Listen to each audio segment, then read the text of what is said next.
Welcome to a special meeting of the Princeton Historic Preservation Commission being held electronically via Zoom on August 14th, 2023 at 4 p.m. Pursuant to Section 13 of the Open Public Meetings Act, adequate notice of the time and place and agenda of this meeting has been transmitted to the Princeton Packet, Town Topics, the Times, the Trentonian, and we filed a copy with the clerk of Princeton, who has posted it to the municipal website, www.princetonnj.gov/meetings. Elizabeth, do you want to call the roll? Sure. Ms. Capazzoli, Here.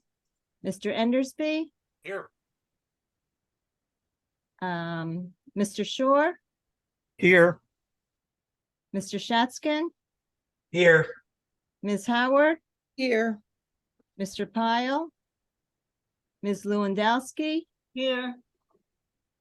Ms. Friedman, and Shirley just called me, so she's just coming in, so I'll mark her as in attendance when she comes in. Okay, great. Okay, thank you. First of all, do you have any announcements? Elizabeth? Oh, there's Charlotte. Hi. Okay, Charlotte. And Shirley should be here. And oh, there's Leighton. Yep. Everybody's hopping in. That's great.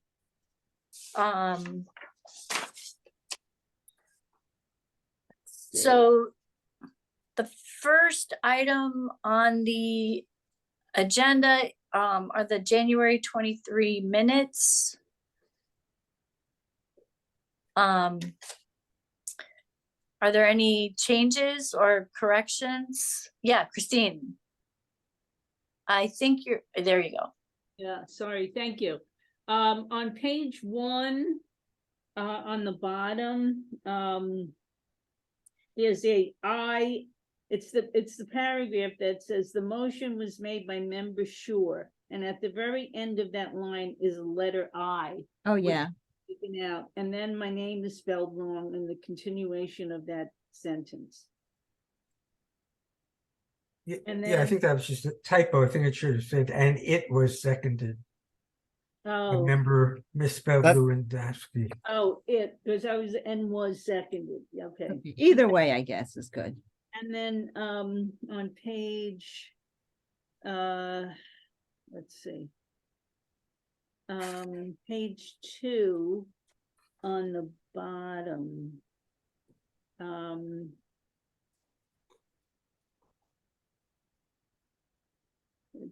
Member is member, and it should be members, and I can't find it. I'm sorry, I can't find it. It's not a big deal. It doesn't change the meaning of the sentence. Okay, other changes or corrections to the minutes? If not, would someone like to move to approve them? I would like to move. Okay, thanks, Christine. Is there a second? A second. Thanks, Frida. All in favor, say aye. Aye. And so that's with the corrections, right? Yeah, with the corrections. Any opposed?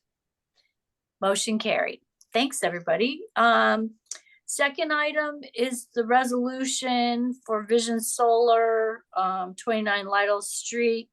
There was a new version of this resolution sent out by email just a few minutes ago, actually, but it doesn't change the substance. It just kind of corrects the name of Vision Solar so it's consistent.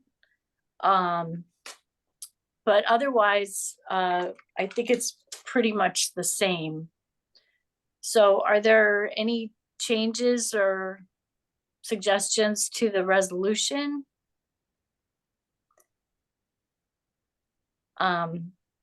It seems like a good resolution to me. I like item number 2.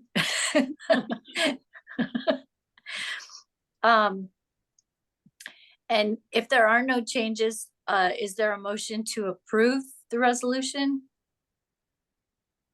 So moved. Okay, thanks, Roger. Sir, second? A second. Thanks, Frida. All in favor, say aye. Aye. Aye. Aye. Any opposed? The motion is carried. So that was very helpful. Thanks, Ed, for getting that ready. Oh, sorry, I should have made this at the announcements. Concerning the application of 66 Lee Avenue, because of noticing issues, that application will not be heard today. So, Elizabeth, do you remember what our meeting date is in September? It's the Yes. 3rd. September 18th. Okay, so, yeah, I think we'll be hearing that on September 18th for anybody who's interested and attending. And, other than that, we do have the application for 13 Prospect Avenue, which is for the Tower Club of Princeton, minor site plan with variances. So because of the variances, this goes on to the zoning board. So we will be advisory in this application. Elizabeth, do you, oh, I see Ryan. Yeah. Okay, where'd he go? Ryan, do you have anyone else that's coming over on your I team? do. I think 3 of the 4 people in the attendees, John Hassan, our architect, Patrick Yun from the Tower Club, and Steve Catani is our civil engineer. We'll bring those 3 over. Okay, John and Steve. And Patrick, did you say? Correct. Okay.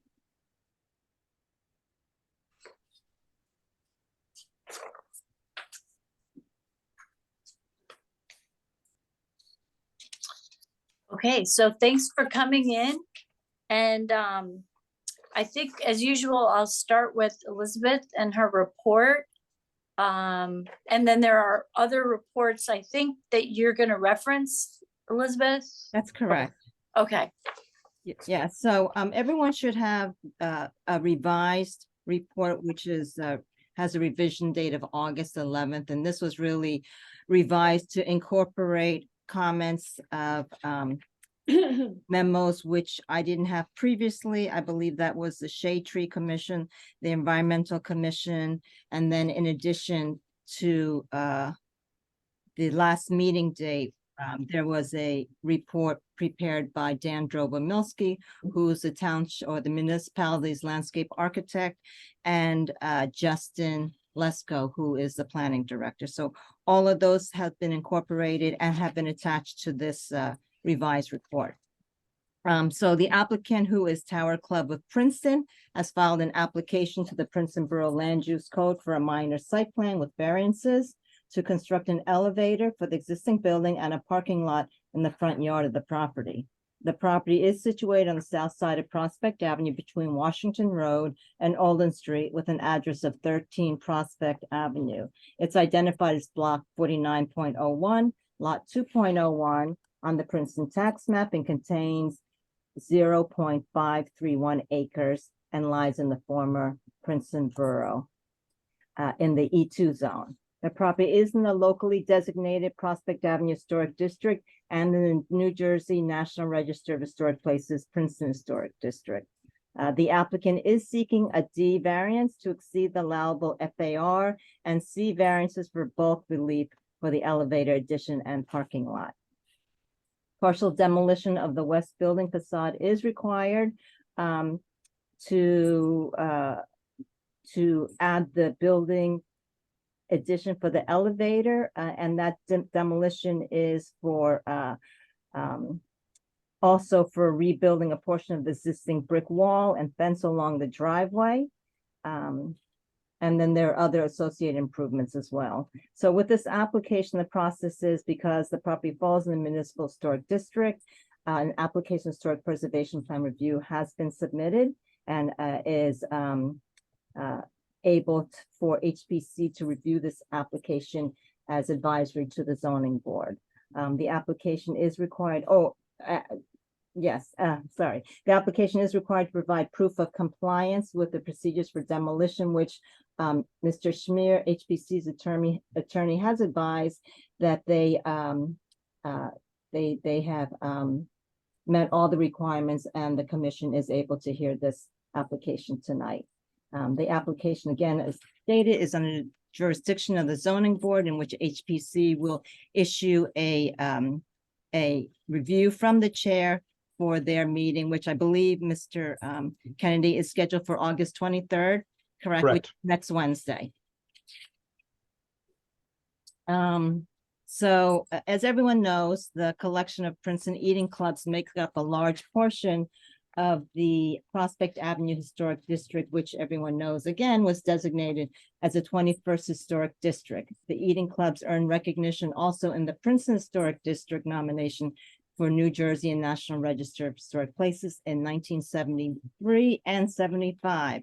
Additional documents were submitted for the eating clubs with inclusion of the Terrace Club, which was 62 Washington Road, which was excluded from this district. However, with that submission, the boundary was increased in 2017 to include that in the state and national register.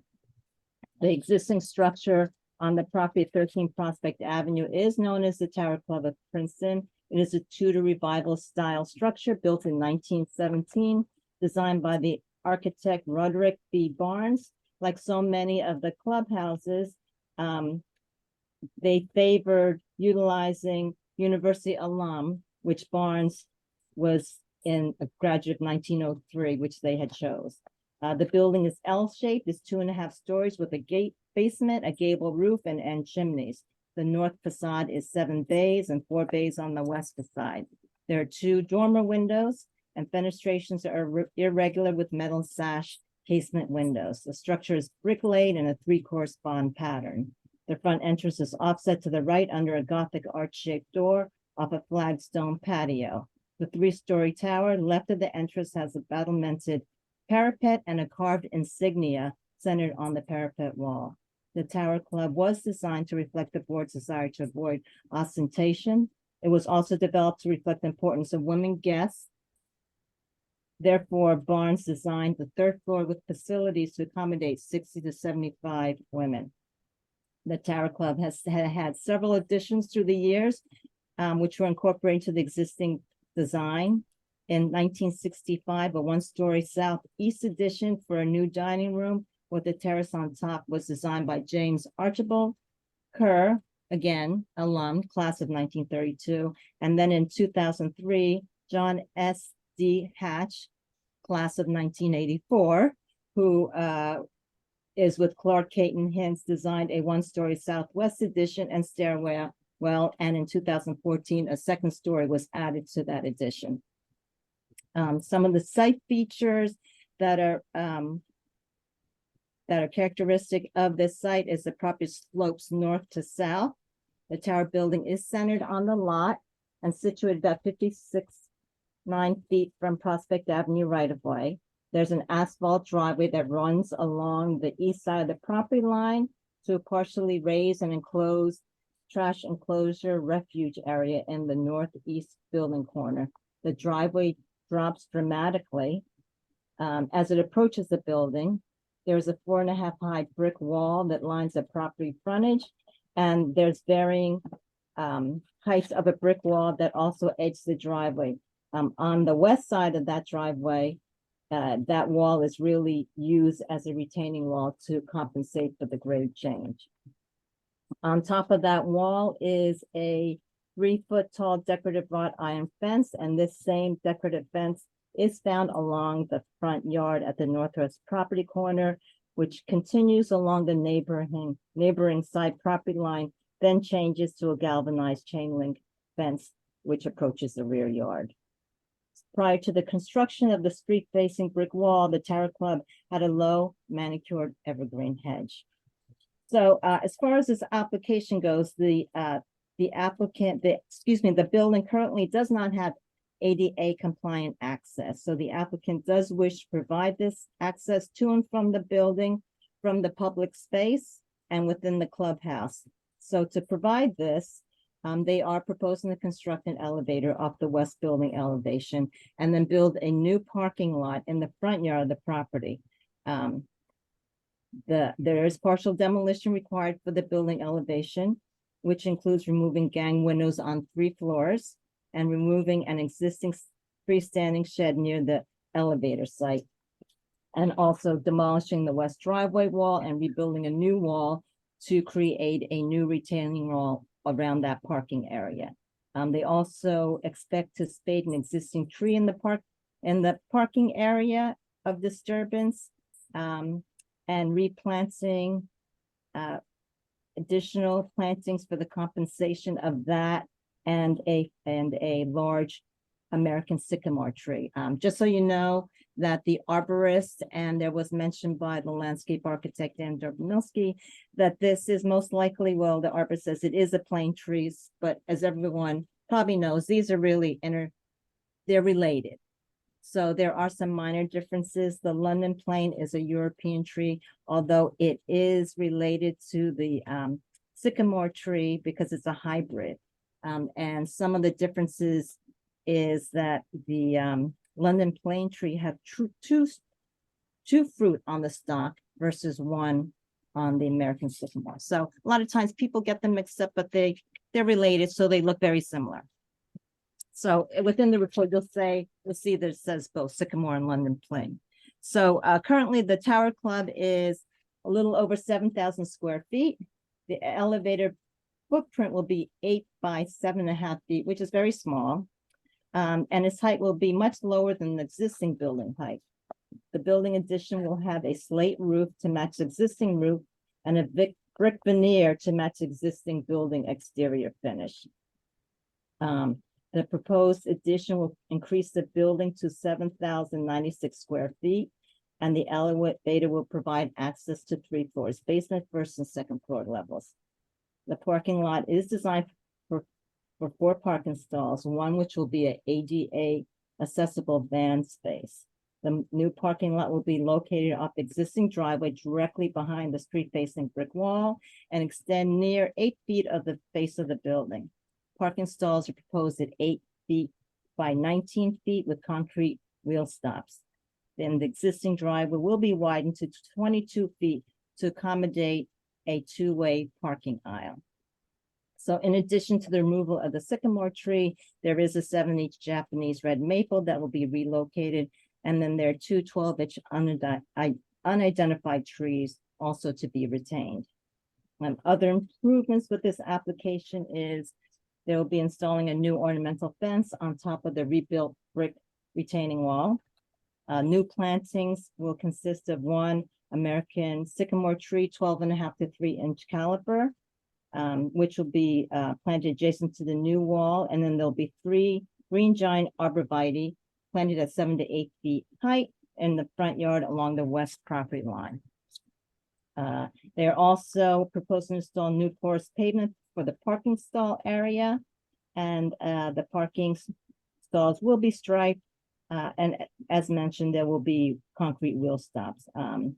They will repave the existing asphalt driveway and install new asphalt paving for the parking aisle.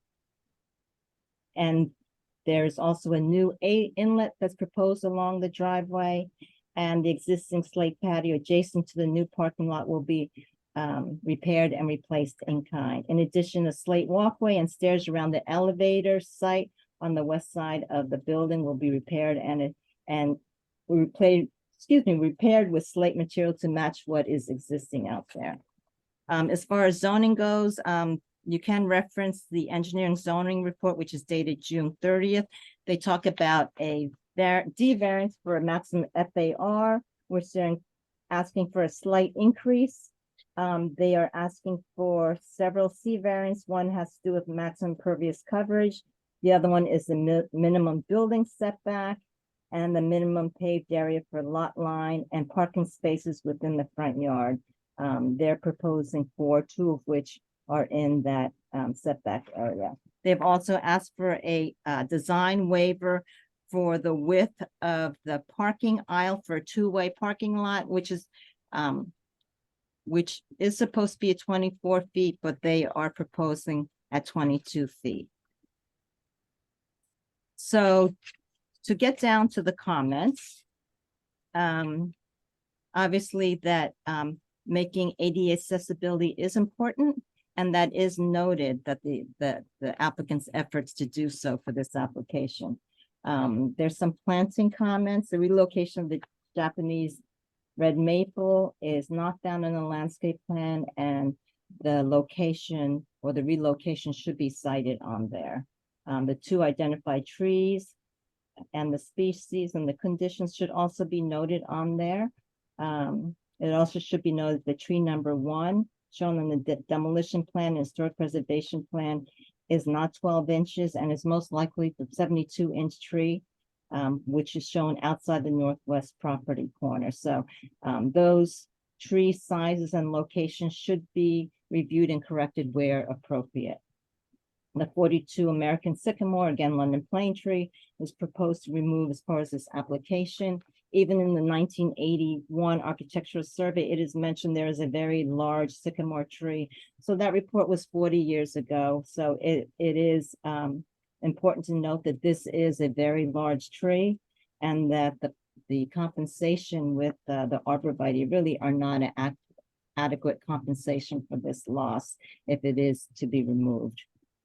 It's also recommended that the 3 green giant arborvitaes that are proposed to be planted is really not necessary or appropriate in the front side yard. The intent of the grand presence of the eating clubs are really to be seen and not camouflaged. And for the side yard, I'm not sure what buffering is necessary. So if there is planning to be compensated, it's recommended that it be with a larger stately shade tree that would be more compatible with the larger structure as these eating clubs are. And then just to add to the comments that were made for landscape, there's a set of comments that I'm going to list from the municipal arborists, the commissions, and the landscape architect consultant. So the municipal arborist states that the London plane tree is in good condition. And he notes that there are no notable major defects for the tree. He estimates the tree to be about 80 years old, and in his opinion, that tree should remain. Its presence benefits not only the clubhouse property, but also the Prospect Avenue streetscape. Mr. Dobromilski's comment says that he concurs with the arborist and that this tree is in good health and a benefit to the property and neighborhood. And he also comments that an alternate design with less disturbance to the root system should be considered. The proposed placement of the sycamore tree will be 2 feet off the front walk, which is the new sycamore tree they're proposing, and its proximity will likely lift the walk as the tree matures. And the arborvitae will be planted in the root system of some of the existing trees and shrubs. And through time, the arborvitae will grow taller than those trees and shrubs and likely screen the view of the clubhouse from this tree. And the Environmental Commission, they do not support 4 parking spaces in the front yard. They recommend utilizing the existing driveway to accommodate the ADA space and minimize additional impervious coverage. They also state that additional parking spaces are available in nearby parking lots and adjacent eating clubs, and the Tiger Transit can also provide transportation to and from other locations. They further state that removing a mature sycamore London plane tree will negatively impact the gallons of stormwater that the tree currently absorbs in a very poor impermeable soil. They ask if eliminating 3 parking spaces may compensate for their requests for a waiver for the compliance for stormwater management. So that's most likely up to engineering. And then the Shade Tree Commission states that they concluded that reducing the number of parking spaces will alleviate the impact and the need to remove the existing sycamore tree and the need to relocate the red maple. They do not support the planting of arborvitae and recommend shade trees instead. And then there is a note on the landscape and lighting plan, which talks about spade and replanting existing landscapes. So the planting design should state what is going to be relocated and when what their location is going to be on the plan for the proposed design. That way it's going to be clear what's going to be preserved and what it's going to look like and the location of it. With that said, I would state that, you know, the intent again of the eating club's view is to have it open and visible. And with this eating club, there is a lot of planting that seems to be camouflaging the building itself. And I know some of it has to do with the retaining wall, even though that there is a decorative fence. I think it was an added protection to put planting along there. But there is also a lot of planting that is on the back side of the wall, which is behind closer to the property itself, away from the public right of way. And if you look at the adjacent club, which is, I believe, the Cannon Club, you can see that they also have a wall. Their wall is not as high, but they are really void of any vegetation. So, you know, the important view is to the eating club itself. This one, the Tower Club seems to have more vegetation, so you really don't get to appreciate what the architecture is of the building.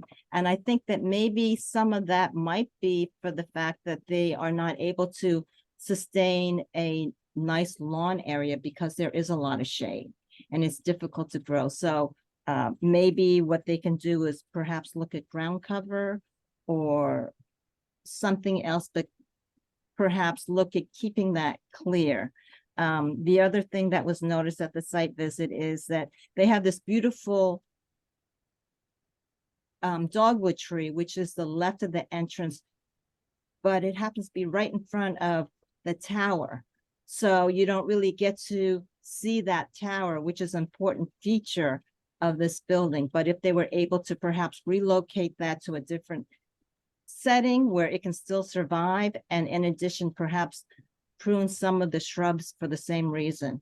That's just a suggestion to kind of, you know, during the improvement of this project.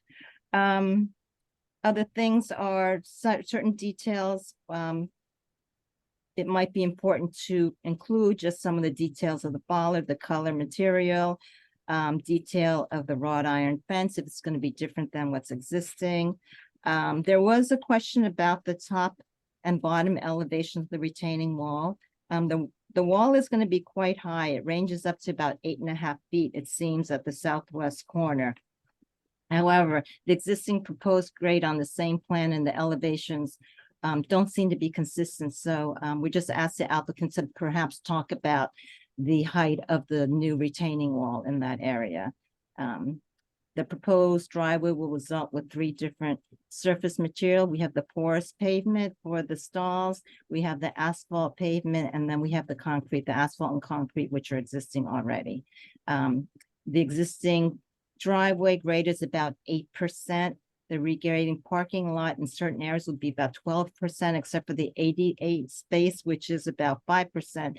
So I think that there's just a concern that that 12% slope, that's fairly steep for a parked vehicle, and will that be a problem for someone, whether they're getting out of a non-ADA compliant space versus someone who is getting out?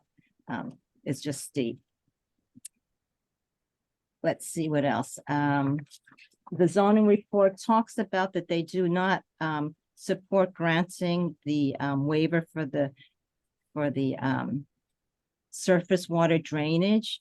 And Dynamic Engineering Consultant, who prepared the report for the applicant, it talks about the Mercer County Soil Survey and the entity of the property consists of a D-rated soil, which means there is no infiltration of stormwater currently that occurs on the site. So the question that's asked is if the applicant can explain if any subsurface treatment is proposed in conjunction with the installation of the porous pavement to improve the soil capacity to infiltrate stormwater through the soil than what the conditions are right now. Let's see. There is a proposed inlet on the driveway that is on the section of the driveway that's sloping towards the building. And I guess we also see that there's a sump pump outside that dumpster enclosure area. And I guess we just want to make sure that there is no water problem. I think the HPC has seen a lot of devastation from stormwater, whether it be from the increased storms or just from property. So we just want to ensure that that inlet is going to be able to handle the increased speed of the runoff and the area of impervious that's being proposed. The mass and height of the elevator addition is really very minimus. And in fact, it's so minimus that it seems a little bit oddly out of scale. And I don't mean to say make it bigger. I'm just thinking just proportionately, perhaps the height could be made slightly higher just to proportionately fit better to the building, and maybe change the roof style or even the material to make it more compatible. I think that, you know, according to the Secretary of Interior Design Guidelines, it's not really to mimic the structure itself. And oftentimes it's better to have the material different so you can see that it is an addition and it's not something that you're trying to encourage to be part of, or that it is of the same age of the original structure. So those are just things for the applicant to consider. And, you know, there's some elevators that are very beautiful. So I think that to make it stand out or to be more open would be something to maybe consider. Number 18, that is for the applicant to address specifically. 19, this is, there's several questions that arise with this application. What is the best approach to achieve easy accessibility in and out of the building? And how can this be done respectfully for the historic building and property? Right now, the current application for the ADA compliant, they actually have to come out of their parking space, come down the driveway, back to the public right of way, travel along the public right of way, and then up the entrance, the main entrance to the clubhouse, and then go around the corner to get to the elevator. So it seems like it's kind of a long route to go. For someone, you know, that we're trying to, yes, the accessibility is important, but I think that the ease of getting in and out of the building is important. So I guess one of the things that I was thinking about is it possible for, or maybe the applicant has already asked, but is it possible for them to ask the municipality to put a handicap space in front of the building to accommodate that?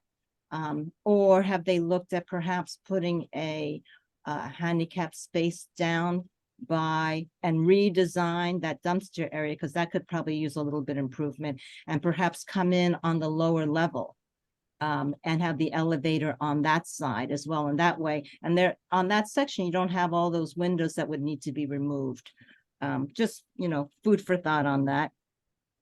And then the commission is asked to consider as a proposed addition, site improvements and alterations to the building, site features and property appropriately positioned, size compatible, and does it maintain the integrity of the original structure, its setting within the property, its landscape, streetscape, and spatial relationship with the other eating clubs, structures, and their properties. Does the proposed improvement warrant supporting the variances requested?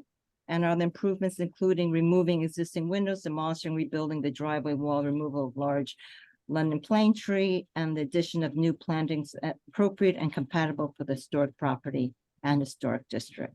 And last thing that we asked the applicant is, if they could discuss what sustainable measures they might have incorporated into this application.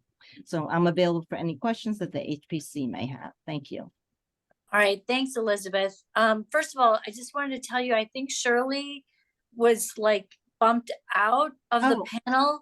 yeah. So if she's in attendance, I could you bring see. her back? Yeah, Okay. I thought I brought her over, but you said Yeah, this. I know. Somehow she got back over there. So anyway, thanks. And secondly, I'll just turn it over to Ryan, and if you want to take it from there, we can all ask questions after that. Excellent. Thank you, Madam Chair. And Elizabeth, as always, for the introduction and courtesies here. My name is Ryan Kennedy, attorney for Tower Club from Stevenson Lee. As you heard with Elizabeth's very thorough memo and background, this is one of Princeton's historic eating club who is looking to modernize their building in we think a de minimis way that won't really be seen or impacted from the street, but will allow a more graceful and appropriate access of the building to accommodate those with different needs. To head off one of the biggest things, we thought about this too. We do think that even with the 4 spaces, we can save that sycamore tree. We've been working with our own arborists and perhaps some tweaks to that size and actual layout of the parking there. But you'll hear from, we got 3 folks today, our civil engineer from Dynamic, we've got our architect, and we got Patrick Young from the club itself. But a couple of things you'll hear drove those locations. One is the current kitchen on that first floor near that dumpster area. At the presently, that's been kind of the way to get people into the building with different needs, and it's, you know, essentially you'll hear it was just not an appropriate welcome. And I think, as Elizabeth noted, the pitch down there to get to that lower grade is steep.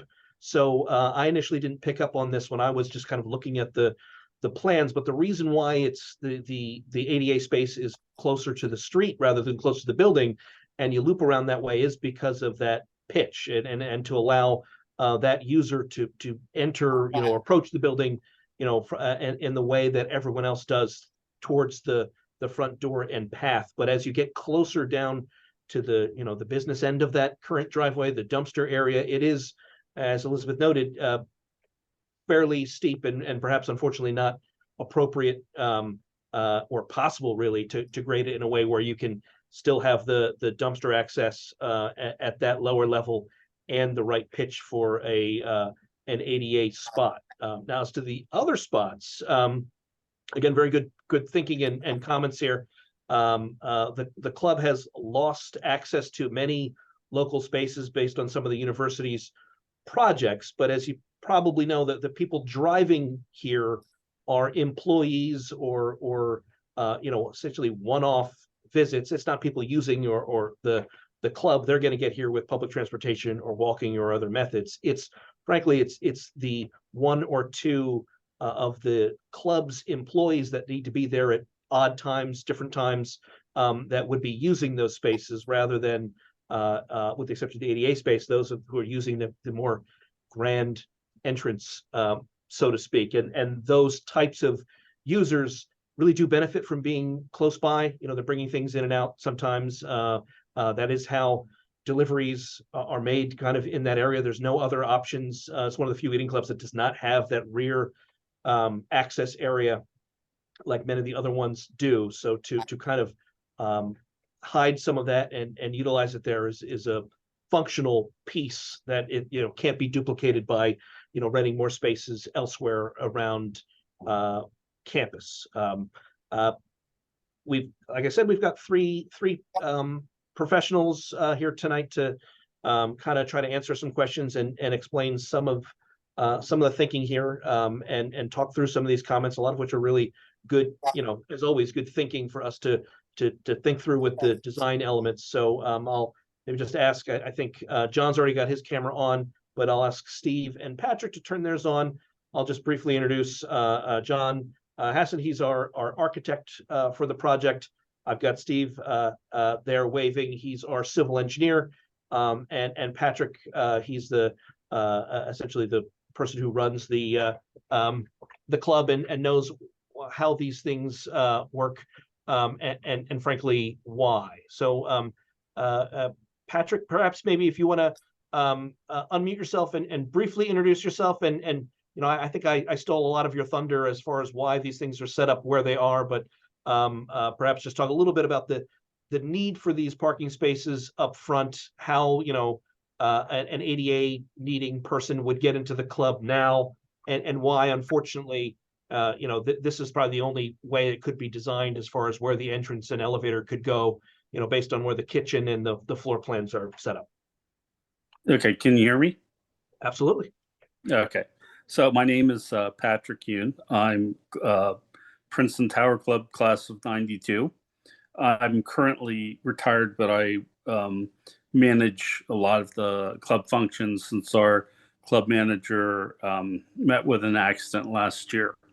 So anyways, this whole thing started because we do have members who are in wheelchairs.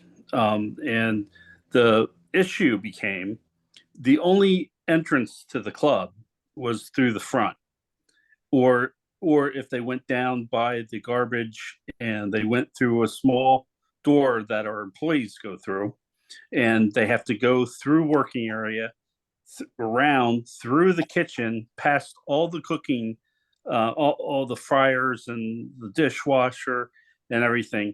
And so it turned out, I found out from the students that the girl in the wheelchair never went down there because she said it just felt weird and she didn't like it and it was degrading, and she actually almost left the club because of it.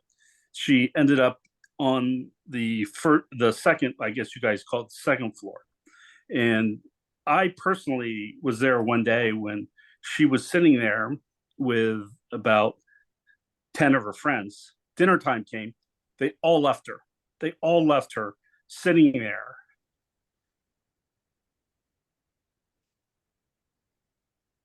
Excuse me.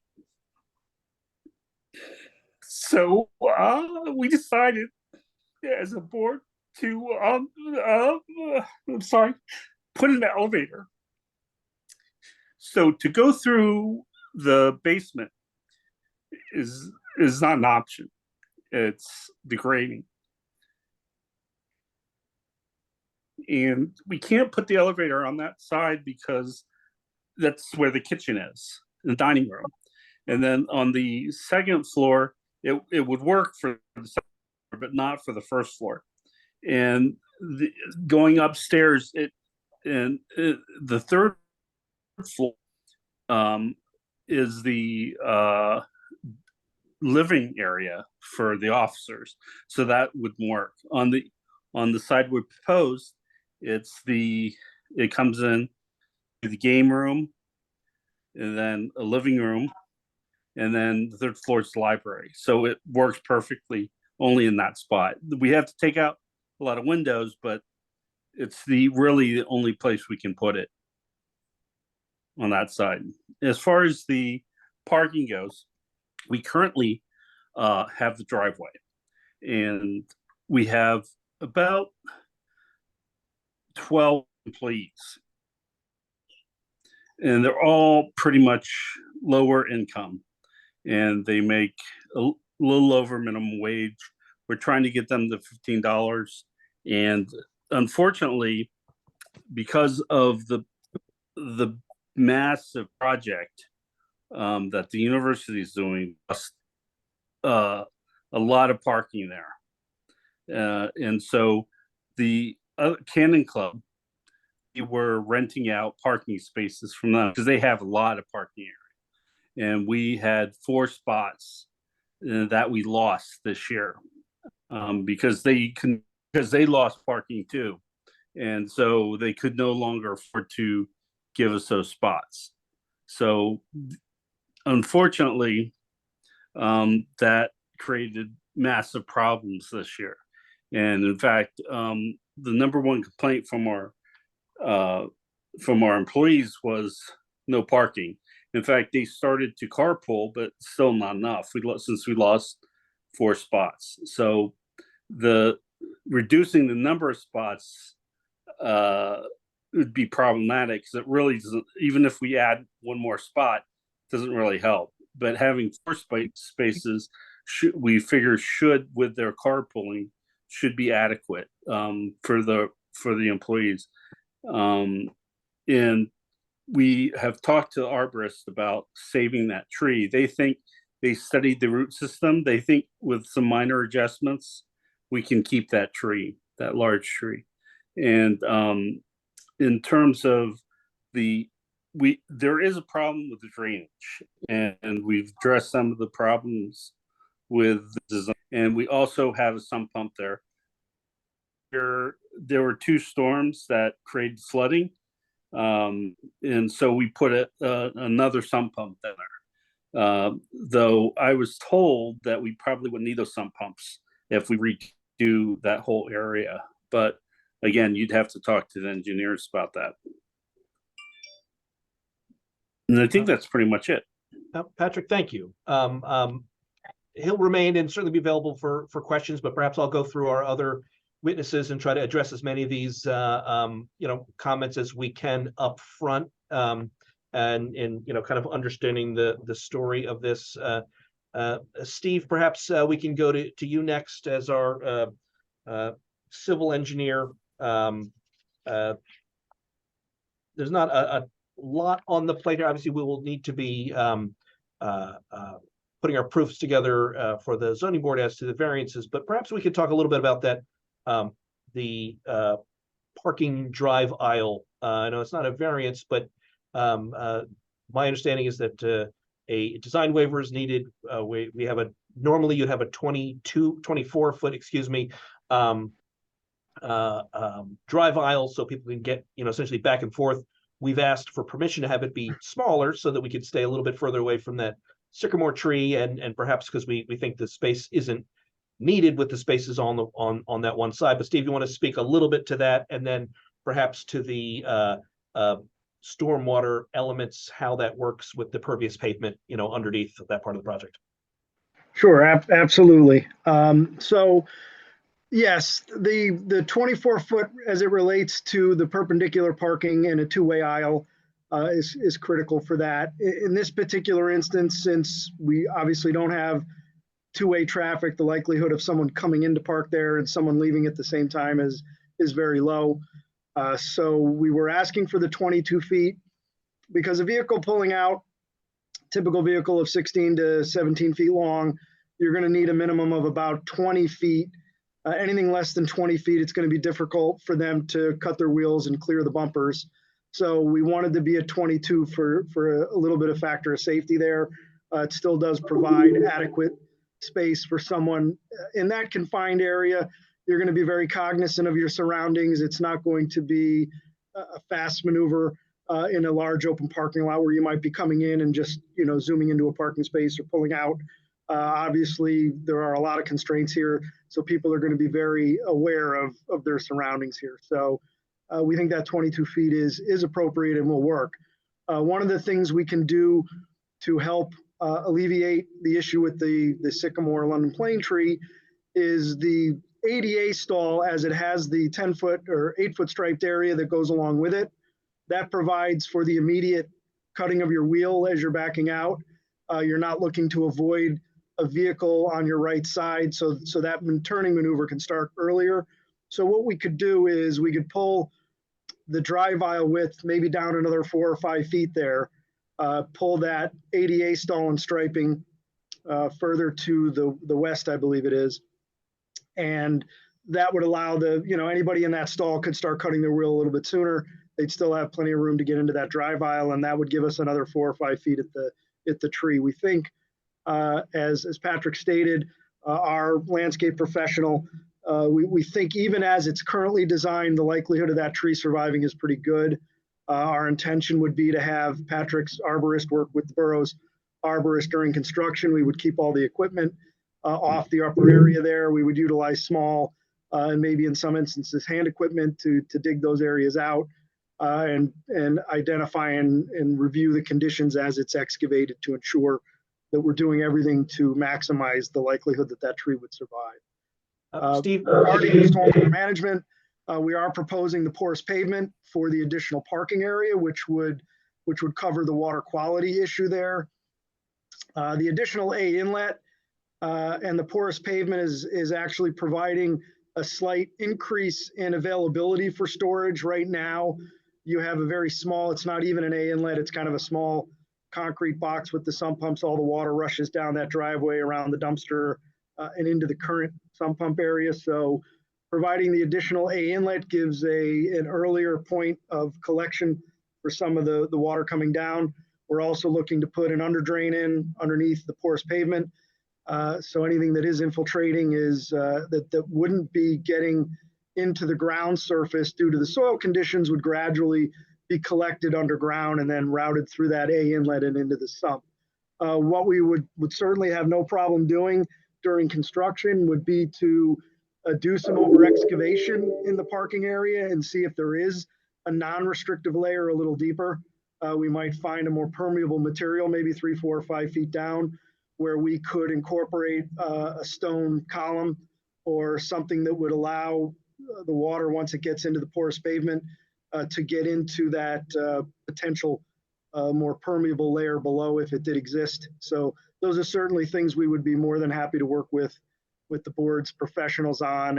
And if there is the availability to accommodate that, we would certainly look to do that. and Steve, on the pavement itself, are there color options for the different materials? I know there was a thinking about it might look, I don't know, if I'm being there and looking at photos, I don't know, unless you're really standing in the mount that sidewall looking down, how visible it is. But I think are there color options, perhaps, that some of the different materials could be matched, maybe to be a more uniform look?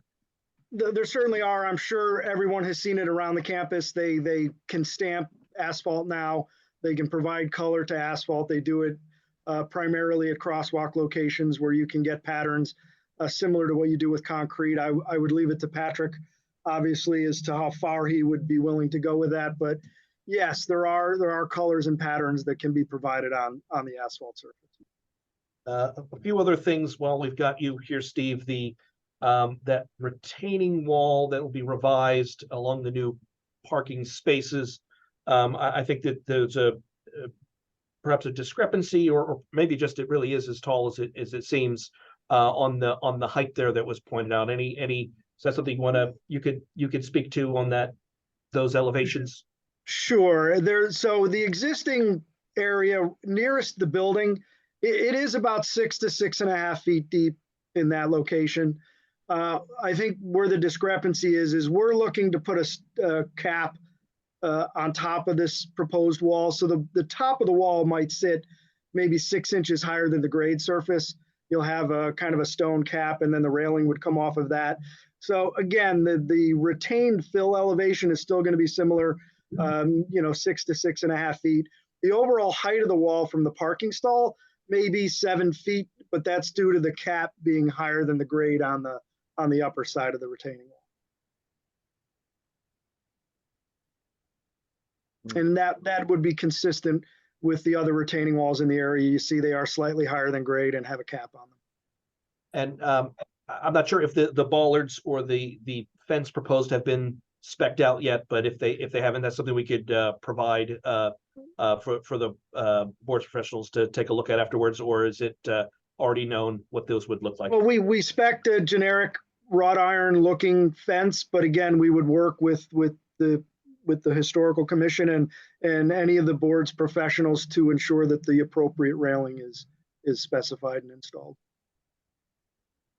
I think we'll address these perhaps with some of the other subcommittees, but there were some good comments about species type. I know you've talked to, we've got a landscape architect from your firm on board, not here tonight, but I think you've spoken with them, and many of those notes and issues can be accommodated, whether it's just plan changes or perhaps revisions of some of the planting species. Yes, absolutely. And I think, as Patrick indicated, he has an arborist. We have our professionals, the board has theirs. I think, there may be a reasonable approach to accommodating everybody's concerns, getting more visibility to the building, getting appropriate, maybe lower lying landscaping installed and maybe getting this closer to what everybody envisions or has an expectation for visibility. Got it. I believe so there was a couple of specific site questions that Elizabeth had, one of which is the current width of the driveway. I'm not to put you spot. I don't know if you have that handy. Yeah, it's I know on, yeah, that's on the demolition plan. It's 16, the existing driveway is 16.7 feet wide. So, we might keep at the ADA stall, we might go to a 19-foot width and then And that- open back up to the 22 feet for the lower 3 spots. and that And again, that 22 would, yep, go ahead. that 22 feet that we were talking though is kind of a behind the wall width, right? The existing apron or wooden or entrance isn't really being revised much. Correct. So the vehicles visually from the roadway, you would still see that same opening. And then when you come in, it would open up behind the wall to the wider width.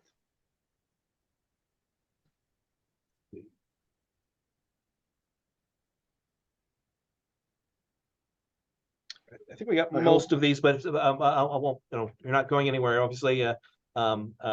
And so we'll keep you available. John, I don't believe there's much for you, but we can talk a bit. There was some. I want to have you available to perhaps entertain or kind of as we talk through some of the comments about the visual elements. I know, again, my own personal experience from being there and being on the street is that the elevator addition will not be very visible from any of the adjacent properties or the street based on the layout of the site and the screening on that side. But perhaps you could talk through just from internally. I know there were some thoughts about the interior light on that side of the building when those windows are removed, and then how one gets to the to the elevator and to the back property. Yeah.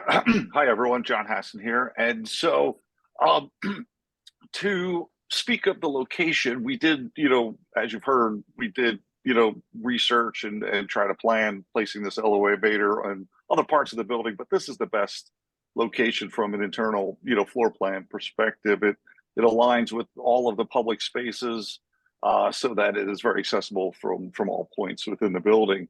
The rooms that are right inside where the elevator is accessing, they are large rooms, and there are many windows that that those rooms do have access to. So we are definitely not eliminating the one and only window from within that room.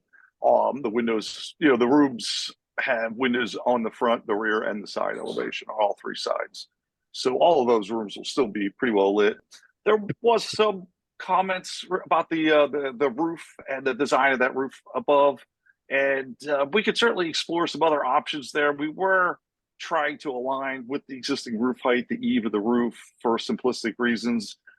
There is an existing original dormer that is slightly just above this roof line that we were trying to maintain. We did not want to lose that dormer. That is the only window that's in that space above it. So my one thought was maybe to, instead of doing a hip roof with the slate on there, we could maybe entertain a flat roof similar to the other later additions in the building with a railing going around it. If you take a look at the side elevations and the rear elevations, the dining addition in the back has a terrace on top with a railing going around it.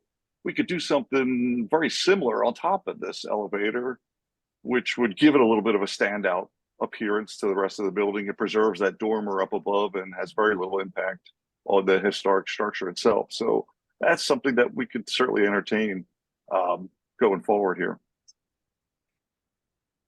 But we did keep the tower itself de minimis and small. We wanted to make sure we had enough access going around the side of the building to the rear yard there. There are some steps and some walkways that do access the rear yard from the front yard. So we wanted to maintain those. So we kept the addition as small as possible. It's basically just the elevator itself with the brick skin wrapped around it, essentially. So I think that's, that really covers some of the comments, I think. Ryan, if you could think of anything else that I should touch base on, I am here. Thank you. I think that's all I can see. I'm sure there is more. So perhaps, Elizabeth, if there's anything you think we missed, we're happy to address them directly, or then happy to just generally take in the comments and thoughts about what was presented here. Yeah, I think there's just a few, Ryan. You did a great job of really addressing most of them. One is, do you anticipate any new additional lighting because of the parking lot or maybe the entrance to the elevator? And in addition, the accessibility from inside the building, are they able to access the rear yard, like the rear deck and the outside? I mean, how do they get there? Because I do see that there are steps there on the first floor, and I don't know that they can get, I think there's stairs also on the side of the elevator. Is that correct or no? So That- this is Patrick. Let me speak to that. Sure. The accessibility to the elevator will be from the inside on the main floor. When you come in through the big door in the front, it'll be to your right. Oh, There no. is no outdoor access to the elevator. Okay. Okay, so, and currently, the only access to the backyard is a ramp we have that's accessible from the back walkway between Cannon and Tower. We built a ramp so that the girl in the wheelchair could access the cookouts in the tent where we set it up. Unfortunately, from inside, you cannot access the backyard. Okay, so We've looked into I'm just looking at the architecture. we've looked into it, but we can't. So for someone to access the backyard, I'm sorry, could you explain again how they get into the back? To access the backyard, they have to go on the walkway between Tower and Cannon Club. And then they have to go to the backyard and then make the right. And we built a ramp there. There's a chain link fence around the back, and that's how you access it. There's a gate there. So, There is no access from inside the building to the backyard. okay, There's so too many steps. would they have to go out the front door to get to that access between the two properties? Yes. Either that or access it through the driveway. Okay, but they can't get anywhere from the driveway, right? Because just to the parking lot. But is the access point on the Yeah. Cannon property? I don't know exactly if it's owned. It's a walkway. I'm not sure who owns it, but there's a walkway in between Cannon and Tower. Because the parking lot's back there. That's how the university employees walk to the Okay, university. I see that. Okay, I didn't see that before. Yeah, you see that walkway. Yes. That's what that's exact. And then if you see that right there, that's where we built the ramp. Right, so if they were already inside, they'd have to come out the front door and go along the public sidewalk and then go down that side area to the back. Yes. And trust me, we looked into some access from inside the building to the backyard, but it was a major project. I mean, it's a major just because where the doors are and the height from where the height of the stairs and ramps in, trying to adhere to ADA was almost impossible. So we scrapped that plan with the elevator, but still doesn't address getting from the inside the building to the backyard. Okay, thank you. And thanks, Ryan, for sharing your screen there. That's very helpful. I'd like to open it up to questions or comments. Clearly, this is a very, very important issue for the club. Christine, did you have a question? I have a few, but I want to go over my notes. Oh, okay, sorry. Any other questions for the architect, the engineer, or Patrick with the Tower Club? I'll go ahead and make some comments.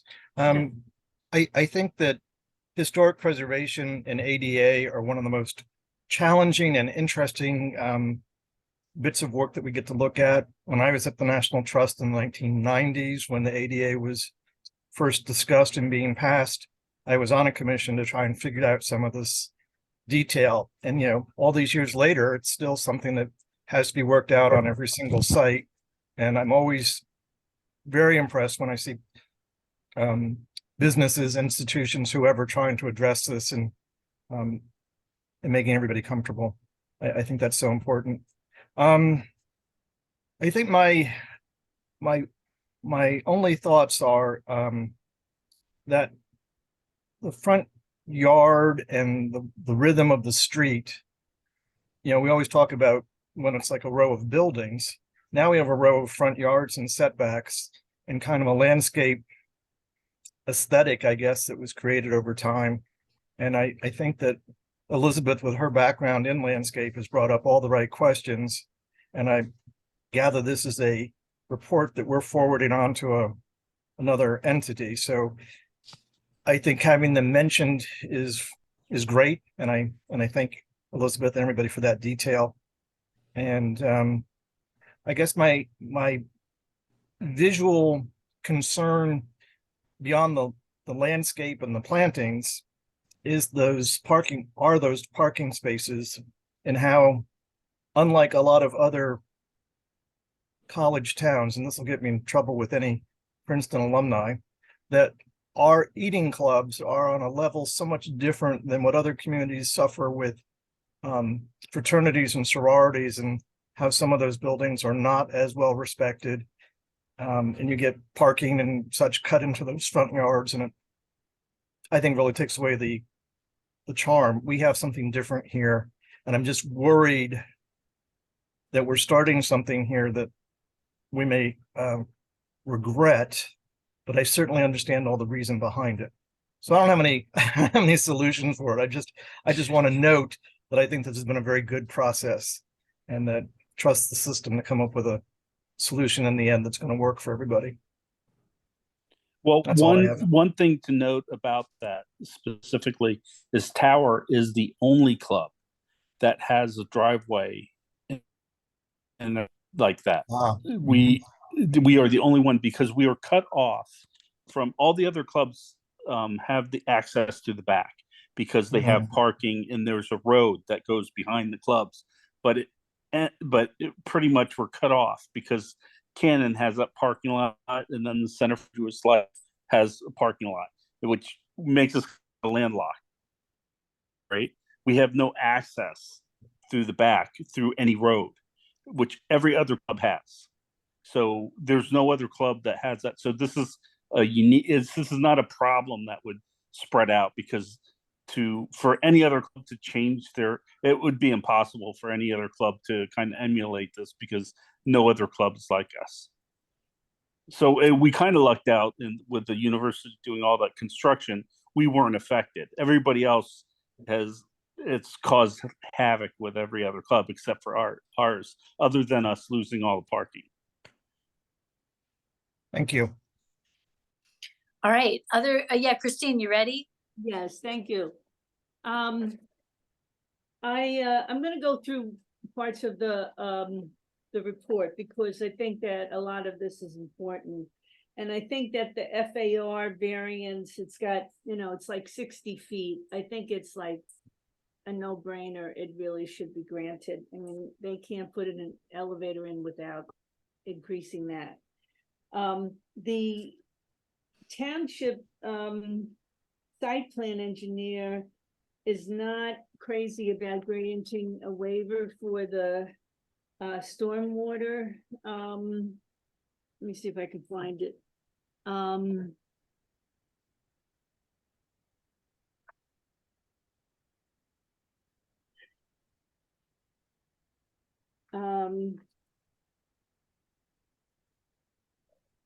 Christine, number 14 of my comments talks about that Yeah, right. Thank you very much. this water drainage. And I think it's important. I mean, even though it's a small amount, I think it's important in this day and age when we're so concerned about groundwater recharge, and also just in general flooding with more and more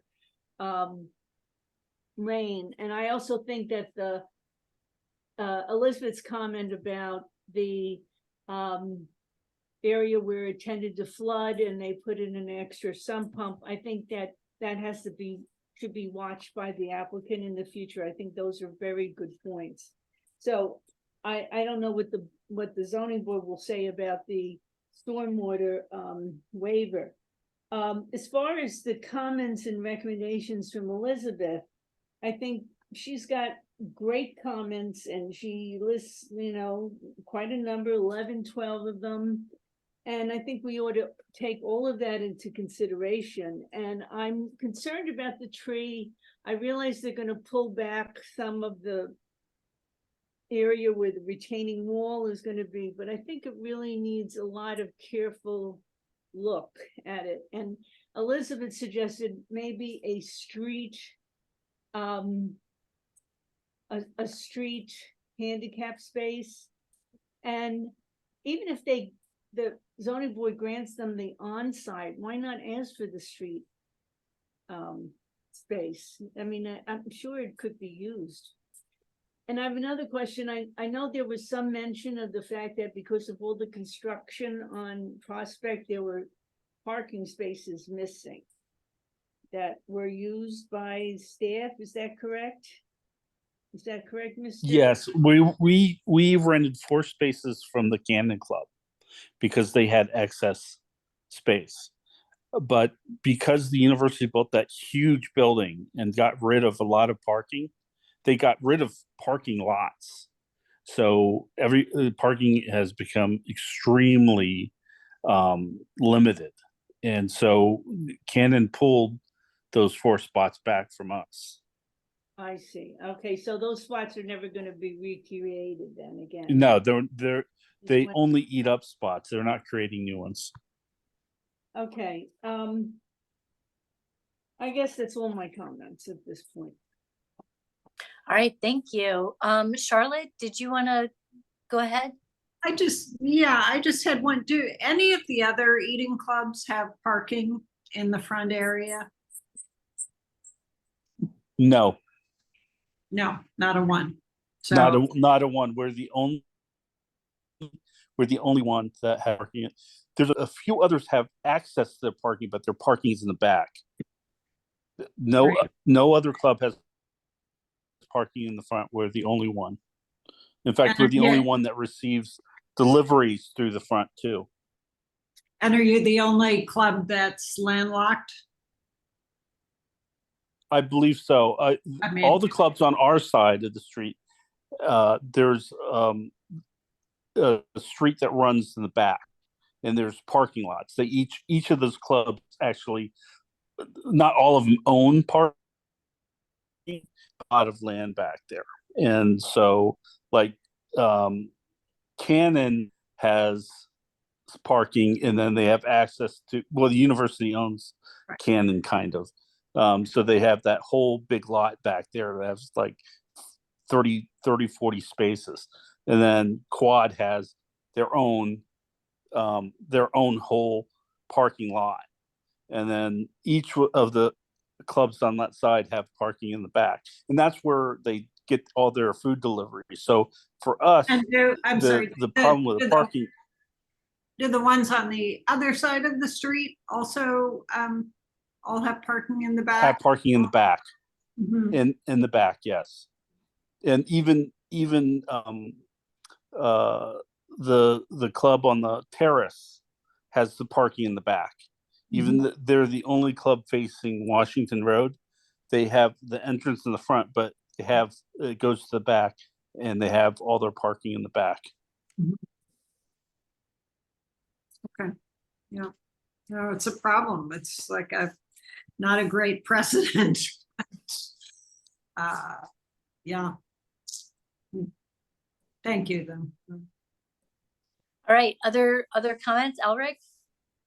Yeah, first of all, I'm not well versed in your plans. I wish we'd had a chance to see more visuals while the presentation was going on. I do have a question though, and that's about the elevator itself.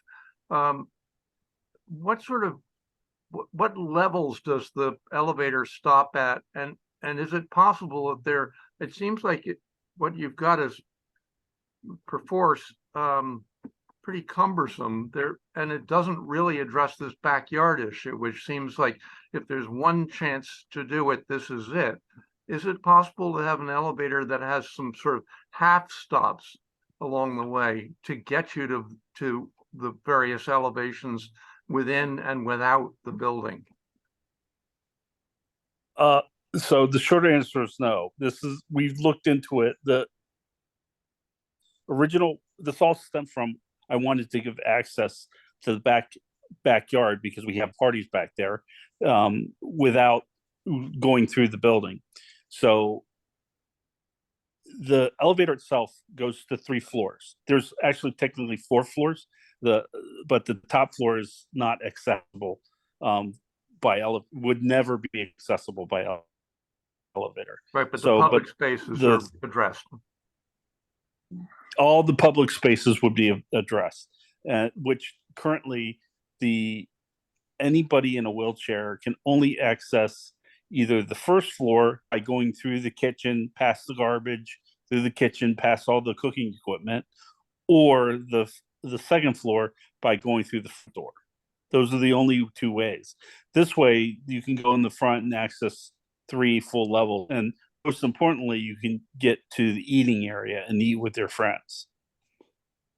So From the to lowest get access level, to the backyard, I guess we could put one of the first level, one of those small lifts, or redesign everything, and that would be a major project.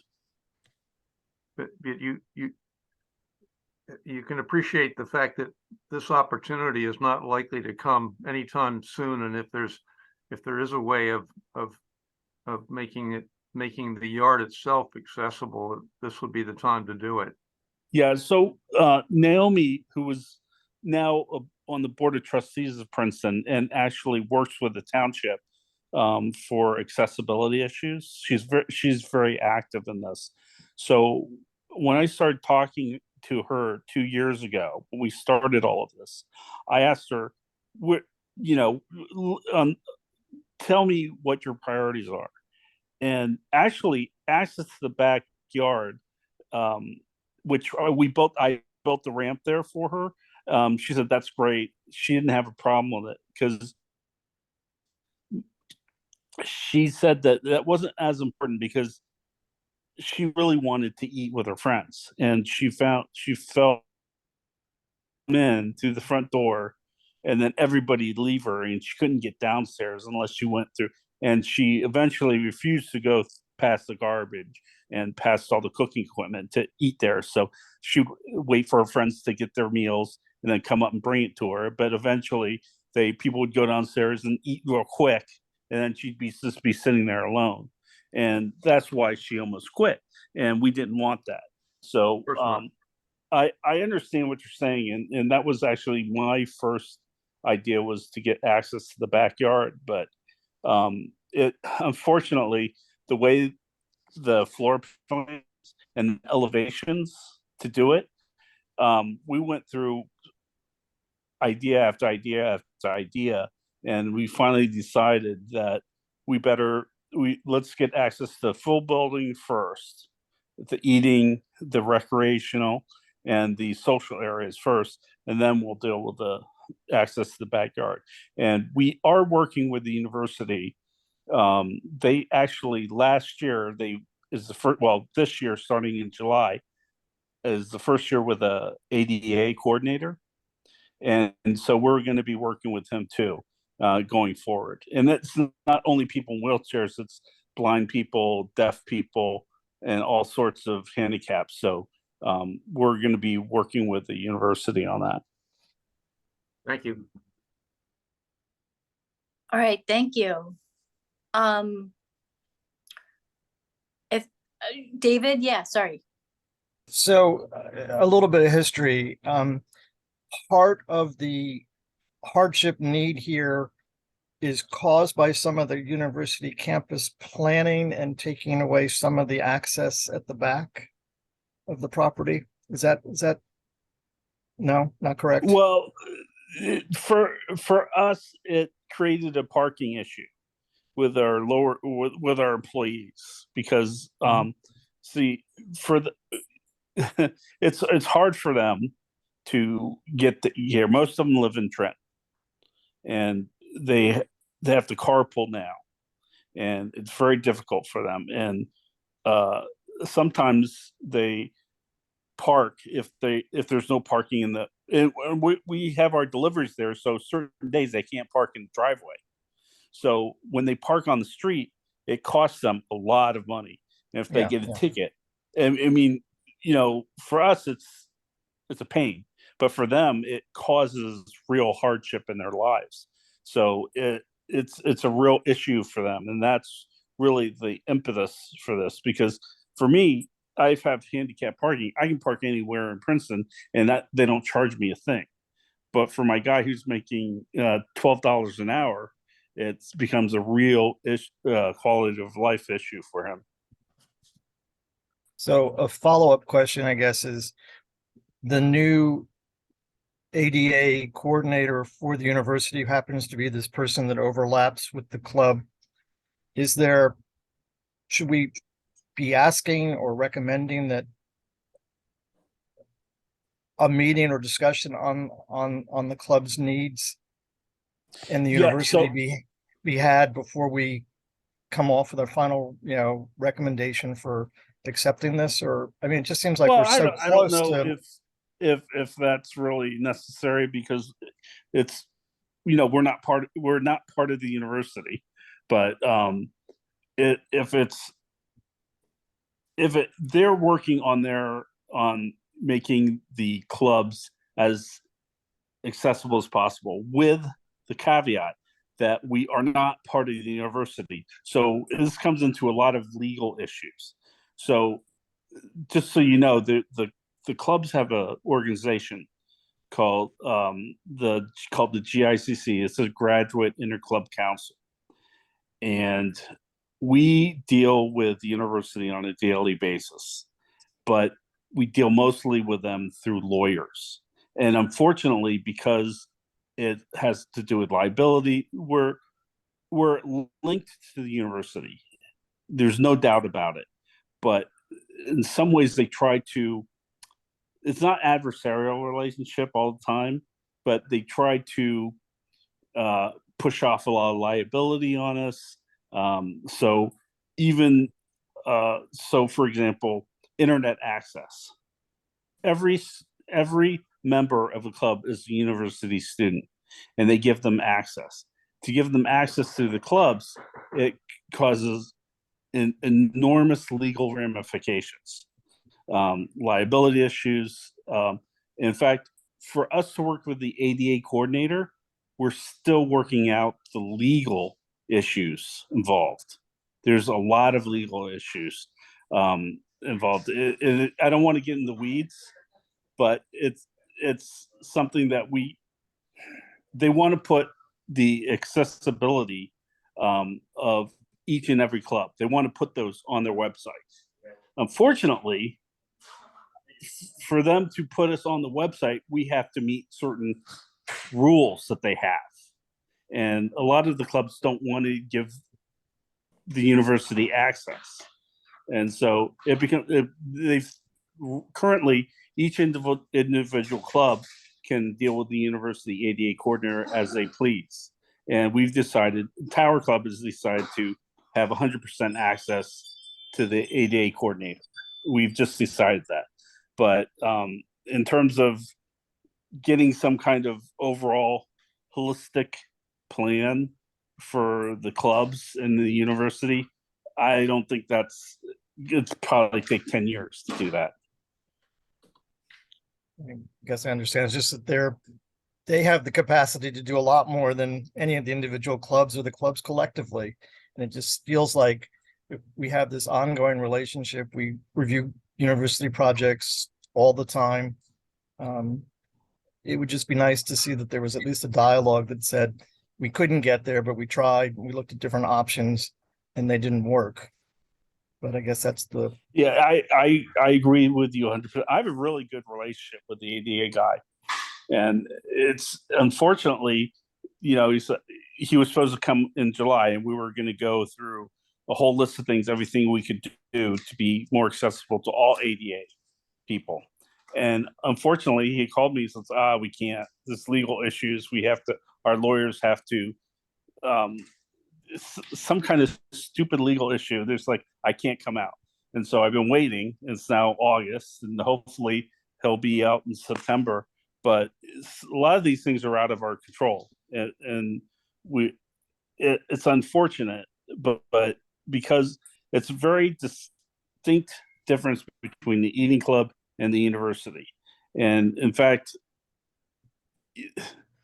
it's very complex, and I don't really understand it because I'm not a lawyer, but it becomes like, I'll just give you a quick example. We cannot give our students financial aid without the university taking away aid from the students. Why? I have no idea. They say it's NCAA rules, but we cannot give a inner city kid a break from their club dues because the university will penalize that student. So nobody wants to do it, but the university lawyers told us, hey, you have to stop giving these kids money, scholarship money, because that's double dipping for them for some reason. So that's just a kind of example of the complexity of the rules involved here. Thank you, Patrick. Elizabeth, you had a question? Yes, thank you, Madam Chair. So Patrick, I just have a question for you.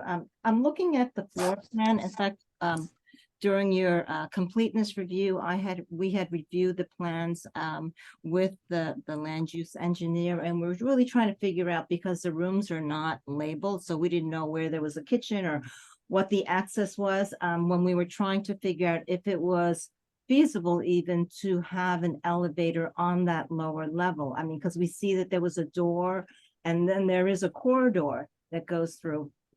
It didn't appear like it was going through a kitchen, but you let me know if this is updated or not, because you're saying that it really doesn't work out. And again, we would never want to make anyone feel degraded in a space, but we didn't know what those rooms were. And again, if it was in the lower area, it would always be the intent that on the first floor, basement everything. floor.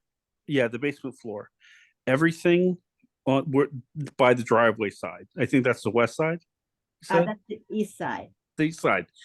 Everything there, it's all kitchen and then a little bit of dining room in the back. It's all the kitchen. Okay, so you're saying probably this floor plan is not accurate, because it looks like you end up going into a corridor and then there's rooms off the side of it. There are different rooms in the kitchen. There's the pantry, there's the baking room, but that's the kitchen. Yeah, no, they had doors on them, so, but that's fine. I mean, if that's not accurate, I mean, I can let the land use engineer know that. The other thing is, and I have to concur with Mr. Endersby when he talks about accessibility really is important from all components of the property. And I am familiar with Naomi. She has actually done a lot of input for work that we were doing on the Nassau Street improvements, about surfaces, about ramps and things like that. All very valuable input for redesigning. And I know that you had stated that she did not find it necessary for that access, and that alleyway on the side worked well for her. Yeah, I didn't say she didn't find it necessary. She was very grateful that we built the ramp, so she did have, before she had no access. Oh, I see. Before we built the ramp. Yeah, because And I have to say, with a lot of eating clubs, there are a lot of functions outside. In fact, we had one several years ago where they put a large addition for the exterior terrace area and an addition to the building. So, I think that the access outside to the rear probably is equally important, or to some extent, it has a significant function for accessibility for the rear. So I do agree with Mr. Endersby that if you're able to incorporate that access to the rear, this is the time to really think about that. Yep. So, actually, if I would love if you could come and visit one day, and I'm open to any day. I'll show you and maybe you have some ideas that all of our people did not. So, the problem is adhering to the ADA rules and the way it's laid out. And you'll see it's very unique. The design, unfortunately, when they designed the back, they never intended for ADA access, and it's There's a kind lot of unique. steps. Yeah, there's a There's lot a ton of of steps back there, I know. Yeah, there's a ton of steps. So, But I mean, I would we looked into putting a lift in, so we will definitely look into that again. Well, I appreciate it. I would be happy to make a site visit. That'd be great. I'd Thank you for appreciate the it. offer. All right, Elric, you got your hand up. Briefly, I think that you're missing an opportunity if you don't try to coordinate with the university's ADA person. For instance, I think that if they understood that you've just lost 4 parking places because your neighboring club has been their parking area has been confined by university's development, they might be able to find 4 places for you in one of the neighboring university lots. But I think all in all, if it appeared that you're making a conscious effort and with all the best reasons in the world, but you're taking their coordinator, some counsel, I think that would only be a positive measure with your situation with your neighbors and the university itself. Yeah, I'll And definitely I bring that wanted up. to say too that I think David's notion of waiting until there's an opportunity for this to be vetted by a professional administrator. I think our decision would be a lot easier. Okay, well, I'll definitely bring that up to him. I'm probably going to talk to him within the next week or so. All right, thanks. Other questions? Yeah, one point I wanted to make sure everyone knew is that when the new campus for environmental engineering was constructed, part of the intent was to remove a lot of the parking in that area and centralize it in the garage nearby. And that really hurts like a club like this that has to get from, their supplies into the kitchen and deliveries and that kind of thing. Because all of a sudden, any real immediate parking is at such a premium. And a lot of it has been removed because of the project, nearby. Okay, as far as recommendations to the zoning board, Julie, yes. maybe we should ask if there's any residents, any other attendees that might want to comment before you make a recommendation. Excellent, excellent. If anyone in the public would like to comment, please raise your hand. See anybody? No, electronic hand, although. Yeah, electronic hand. Yeah, great. I can't see you guys. No hands are raised yet, Madam Chair. Okay, gone. All right. So we tried for public comment. So as far as what our comments would be to the zoning board, let's talk about the tree again, because I think we're all in agreement that that tree is incredibly important in terms of stormwater, in terms of historic landscape, and just in terms of the site itself. So does anyone want to suggest a comment? Well, like I said, our arborist, the one we've been working with recently, took a look at it, and he said the root system is such that he doesn't think that that it would be impossible to keep the tree there if we made a few minor changes to the plan. So I'm definitely going to get in contact with him. Okay, so maybe we suggest some kind of tree protection plan. Staying as far away from the root system as possible. I'll just say Julie, again, maybe you just say, let's save the tree. Yeah, okay. Just do it. They like their feet wet. That's the most, right next door to, I can see through the windows, there's a bank. They have 6 sycamores in the front yard and then 6 in the back. The 6 in the front yard are all very vital and large. The ones in the back, which are surrounded by concrete sidewalks and pebbles like Long Beach Island or something, they are dying, and it's very unfortunate. So when you talk about the stormwater and all that, that is an important factor for the well-being of that tree. Arborvitae, I could care less. Yeah, you're right. Charlotte, you have your hand up.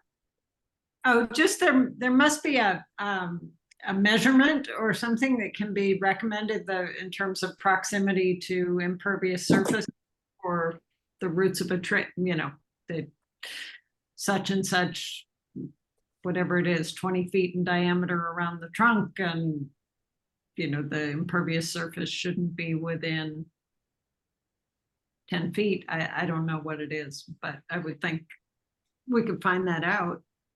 Well, typically the rule of thumb is not to encroach within the tree canopy, but I think that there are areas, depending on the species, some are more sensitive and some are less sensitive, some are more urban tolerant.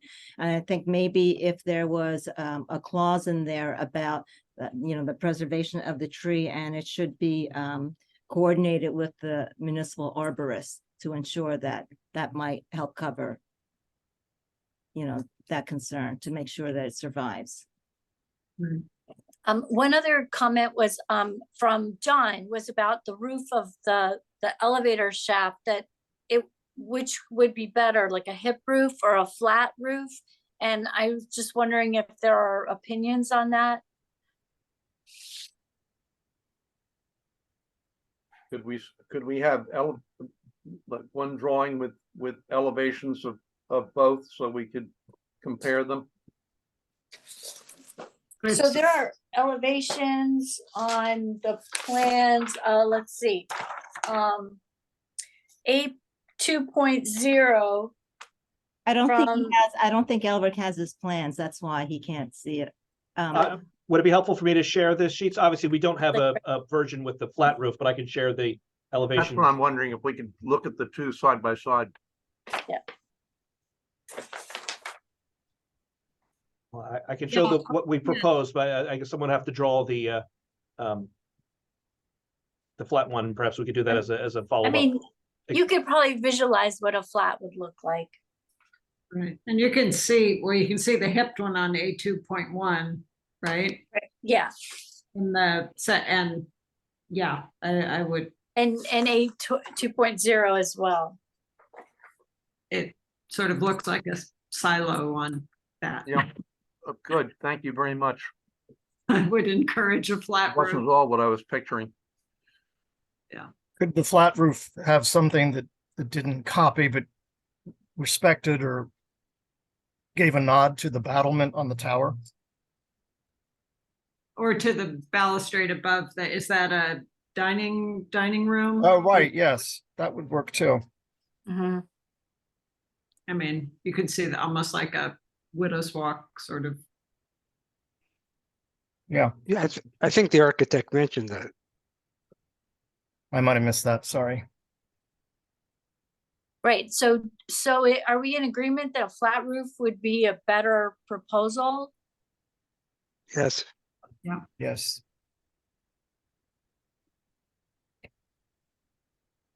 I don't know, maybe. Elric, you don't think so? I was gonna get an illustration of my fraternity house at Trinity, just a second.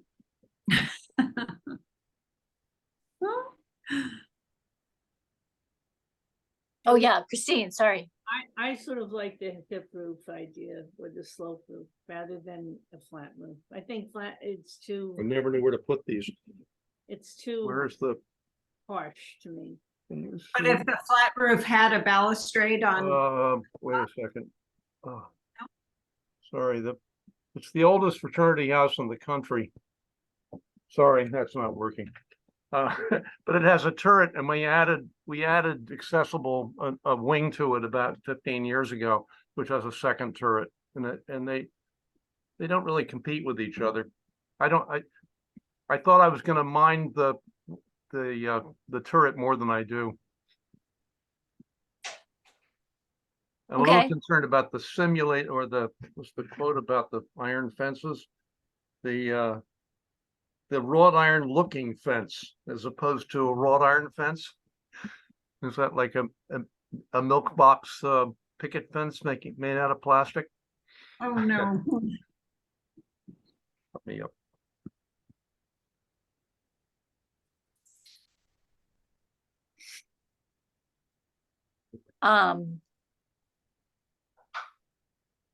So maybe we should ask the architect if he wants to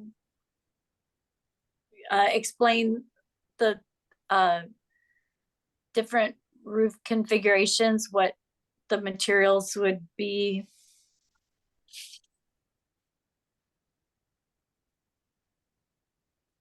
Hi, this is John, the architect. How is everybody? So the current proposal is to use a slate material similar to the existing with a hip roof, as the drawings show. And the other scheme that I was mentioning, we could do, a flat roof that had, a fence around it similar to the terrace addition, in the back to kind of give it respect as well as give it its own character and, not really impact the historic nature of the existing building. So that was my thought. And I'd be happy to do another, rendition of it and submit it for review if that's appropriate. Does that answer your Is question your turret there? conical or is it square? It is a hip roof, so it's square. Yeah, okay. Because sometimes those. Yeah, if but then this it is an kind of artificial intersects. slate, it's where I was where going to they propose cut real the slate angles to match. that is Yeah. very apparent if they don't do it right. Agreed.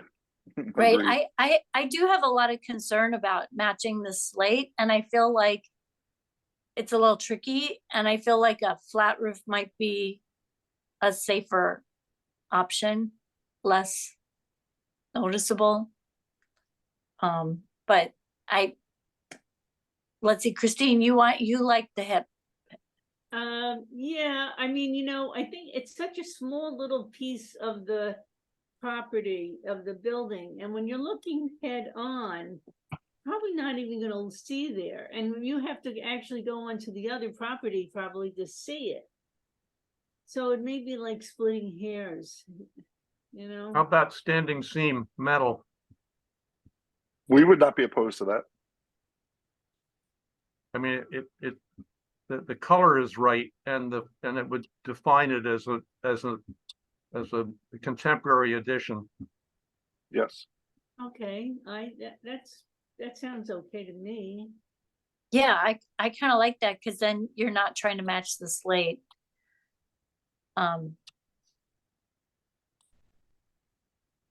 So would you take the color of the metal would be close? Zinc color. Zinc, okay. Right. Yeah, Yes. I kind of like that. All right, any other opinions on the roof structure? I mean, to me, that seems a little more straightforward. Like it's not pretending, anything, it's just is what it is. But yeah, I like that. So other opinions? I have Yeah. a question that is the slope and the hip roof. of the elevator, it makes for room above that one floor. Is that room in that area needed for the operation of the elevator? That's a very good question. And yes, there is a little bit of extra height above that second floor ceiling. They call it the overrun for the elevator. So there is a little bit of operational necessity to that space. So if it were flat, you'd have to go up on the sides and make it higher. Correct. So Correct. I think that the slope works because it takes it takes away from the structure, but because if you had to have a flat roof, you'd be adding to the structure. That's correct. I would bring it up just a little bit above the existing roof eave and to create that extra needed space. I think the sloping roof then works. All right, and Christine, what do you think about the metal standing seam roof I first? think that's a good idea. Okay.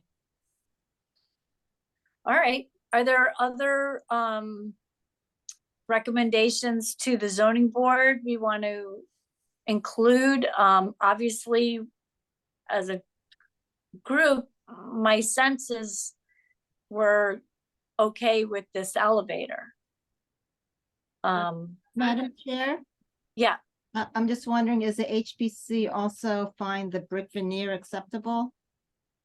I mean, do they feel like that they would want to see a sample to, to make it complement what the existing building is? Is it supposed to match? Or are they look? Just so you know, the bricks used in the original building, the company went out of business in 1933.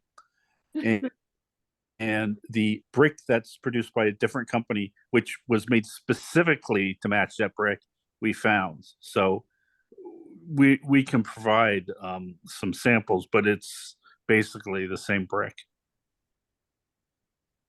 That's great news. That should be mentioned though in the report. All right, so yeah, good point. All right, yes. Christine, another point? Frida wanted to speak. Oh, sorry, Frida. Sorry, I didn't have my hand up. Go ahead, Christine. No, didn't you want to go? No, you go. I didn't put All my right. hand up. I was just gonna say that we need to maybe incorporate a lot of the points that Elizabeth has in her report. And that would be that we see the FAR extension to be de minimis, and we support the waiver, we support not giving the waiver. And then I would just say all of the, like, number 1, 2, 3, 5, I mean, basically all of Elizabeth's points. Which has to do, a lot of it has to do with the landscaping and the saving of the tree and planting different landscaping other than the arborvitae. And then she also talks about the dogwood in front of the house, in front of the building to the left, I think, and that maybe that could be replanted someplace to accent the building itself. So Christine, are you saying you're okay with the parking spaces? Well, I was not initially okay with it, but I can see Mr. Yun has a really good point about these people have no place to park. And they also are you know, they're banding together to get there in one car. And I think, I mean, quite frankly, I think it could work as long as it's not that visible, and it won't be visible because there's going to be a wall there. I mean, I initially really thought there were other spaces that could be used, and it seems like there aren't any. Is it not? I mean, I know that the spaces on Prospect have meters, right? I mean, it seems. Yes, there's no meters, but if you don't buy the parking pass through those kiosks, you get ticketed. Yeah. So yes, it's metered. It seems like there is, like, both the town and the university have a vested interest in the aesthetics of Prospect and the eating clubs. And I don't know, has anyone thought, like, what if 4 of those spaces on Prospect could be designated, 1 handicap and 3 for the eating club? I mean, because it's a particular situation of not having back parking, and I don't know, just seems a little dicey. My understanding of the parking is because every spot is considered a handicap spot now, because you can park there without getting a ticket. But what you're suggesting, I think, which I agree with, is making a handicap spot so the other people can't park there. But I don't know of any other, if Princeton does handicap spots anymore. I don't recall seeing any handicap spots even on Nassau Street. They do have handicap spaces. They have designated spaces. You can find them in They Palmer. do? Yes. Okay, so we can ask that the township create designated spaces. So I guess, who would we talk to? Well, perhaps maybe that just here would be to, if HPC wants to recommend, your recommendations are normally to the zoning board, but perhaps it could be more general recommendation that the municipality assist, and it would be your preference that they be provided, that the club be provided on, permanent, dedicated kind of on-street spaces in lieu of this variance or in lieu of this design. And, we'd certainly perhaps join you in asking, and hoping that they would accommodate us. From the ADA space perspective, it's even closer to the front door to be on the street, perhaps. So, and the more that they can provide us, perhaps the further away from that tree we get. So I'm not going to be on the edge of my chair waiting for that to be granted, but I think we would certainly join in that. Maybe that's the way I'd approach it to for the recommendation. The university may also have, I mean, if their buildings have chewed up the parking, that is part of the problem. They may also be able to weigh in, right? That this might be an alternative. We I think it's- directly, Oh, go ahead. we directly have a line into the municipality to ask for that. As far as the university goes, I think we have to rely on Tower to petition the university. David, sorry, you had your hand up. I have no idea whether the 4 parking space kind of thing would work on the street, but I love the idea of trying to ask for some of these things before big permanent changes are made, especially if some of them don't seem like they're inconsistent with HPC or other organizations' rules, the concern about the tree and stuff. I mean, we're being asked to try and make things work for this property, and there are things that people are having to give up. So it's a trade-off. I'd love to see what can be worked out without it taking 10 years.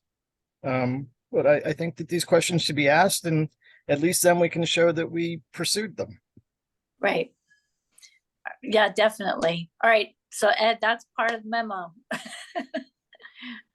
Julia, I'll just mention that you may have a shot at having 1 handicap space designated right in front of the club. You don't have a shot of having 3 other regular spaces reserved for the club. That'll never happen.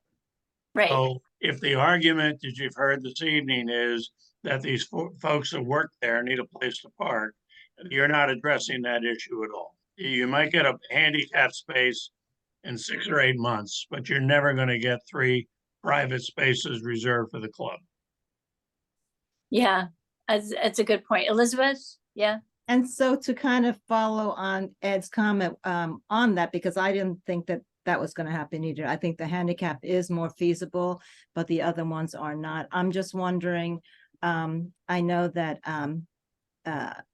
Patrick had talked about the fact that there is a kiosk in which it has to be paid for them to park on the street, and if it's not paid, obviously they get a ticket. I'm just wondering if the Tower Club is willing, because he talks about the fact that they would love to increase their salary. Is it possible that they could offer that parking fee for when they come to work, for them to take care of that for them? So we explored that this year because this is where we lost the parking space. Well, this is the last we had before we lost the parking space. The first thing we did was look into it, and the cost is prohibitive. Because it'd be a daily fee, and it's some guys work from 6 a.m. to 6 p.m. is their shift, so it would be the full freight of parking, and it's the equivalent of hiring another 1.5 full-time employees, which is, with, as you know, with inflation and everything, that becomes not feasible. The clubs themselves run at usually break even to a small loss, and we tend to make up operating losses from donations from our alumni. So, a lot of the clubs, there's always one club that's about to falter. And so this is a big issue. And this is one of the things that we fight with the university about all the time, is compensation for different things. And there's no way they would compensate us for parking, because they pretty much don't care. But we have looked into parking, but the other problem is somebody who doesn't come in at 6 is not going to get parking on that on Prospect Avenue on a busy day. It's impossible. We have people pulling up and parking in front of our driveway, and we have to, I call the cops every day to ticket people who block our driveway. So it's really, while it seems like, you can pay for parking, but it's not that. There is no parking, and especially now with the premium on spaces. Patrick, what about, I'm sure you looked at this, but compensation for parking in the garage?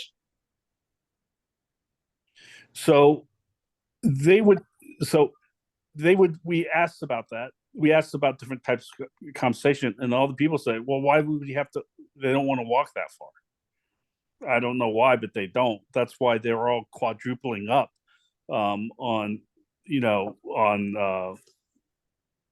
the carpool, because if they can park in the driveway, they actually park in the driveway in the middle of the day, move their cars so we can get delivery, and then move them back. And Wow. it's a real pain, and especially right after COVID with waste management. I don't know if you have them, but they'll say we'll be there between 11 and 1, and they'll come anywhere between 10 and 4. And this has becoming a real operational issue for us. Just to follow up, Patrick, I'm looking at a Google Street View of the parking signs in front. Now, I know these may have changed with the meters being replaced with kiosks, but at least as of a couple years ago, it was 2-hour parking on Prospect. Is that still the case to your knowledge, or with the kiosks saying you park all day? Because I'm looking at a sign that says 2 hours at the moment, but it might be dated. I know they used to go around chalking the tires as of a couple years ago, but I don't know if it's all day parking or not. With the kiosk, it could be different. I believe it's 3-hour parking. Yeah, Okay. the kiosks that I know of in town are time limited.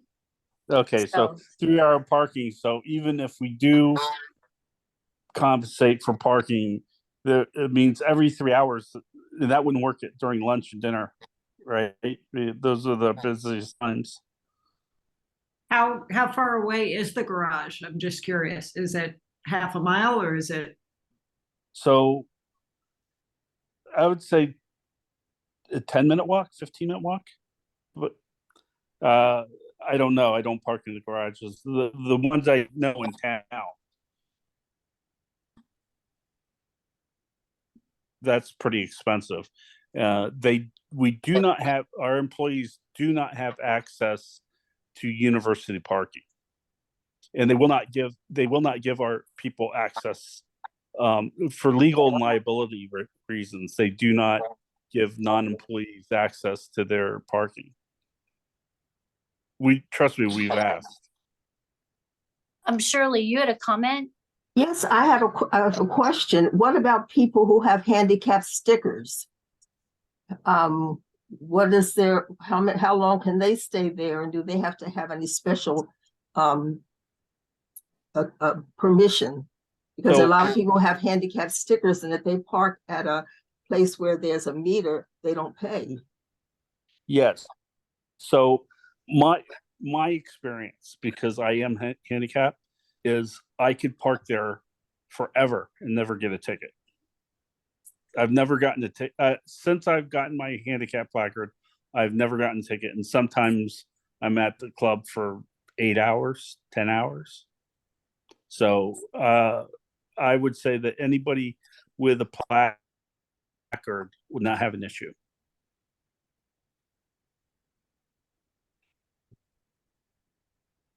All right, so as far as advocating for a designated handicap spot, I mean, since in front, since the people that have stickers can park, it sounds like it's more about availability than really whether or not you can park with a handicap sticker. And that the availability is the biggest problem. And I think that they are looking for a handicap designated space that's specific for their club. Yes. If I hear that. Exactly. Correct. So, I mean, they don't want it just to be a handicap space that's that anyone can park it, but it would be designated for them. And maybe it could, I don't know, maybe. All right, well, but Elizabeth, your perception of the municipality and parking is that there would be a chance for that to happen, to have a designated handicap spot for that club in the front?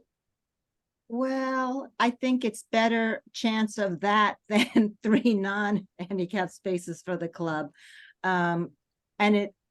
Ed, I don't know what you think. I mean, I think that getting a handicap space there is pretty feasible. Whether it's able to be designated for the club is like another stumbling block. What's your thoughts?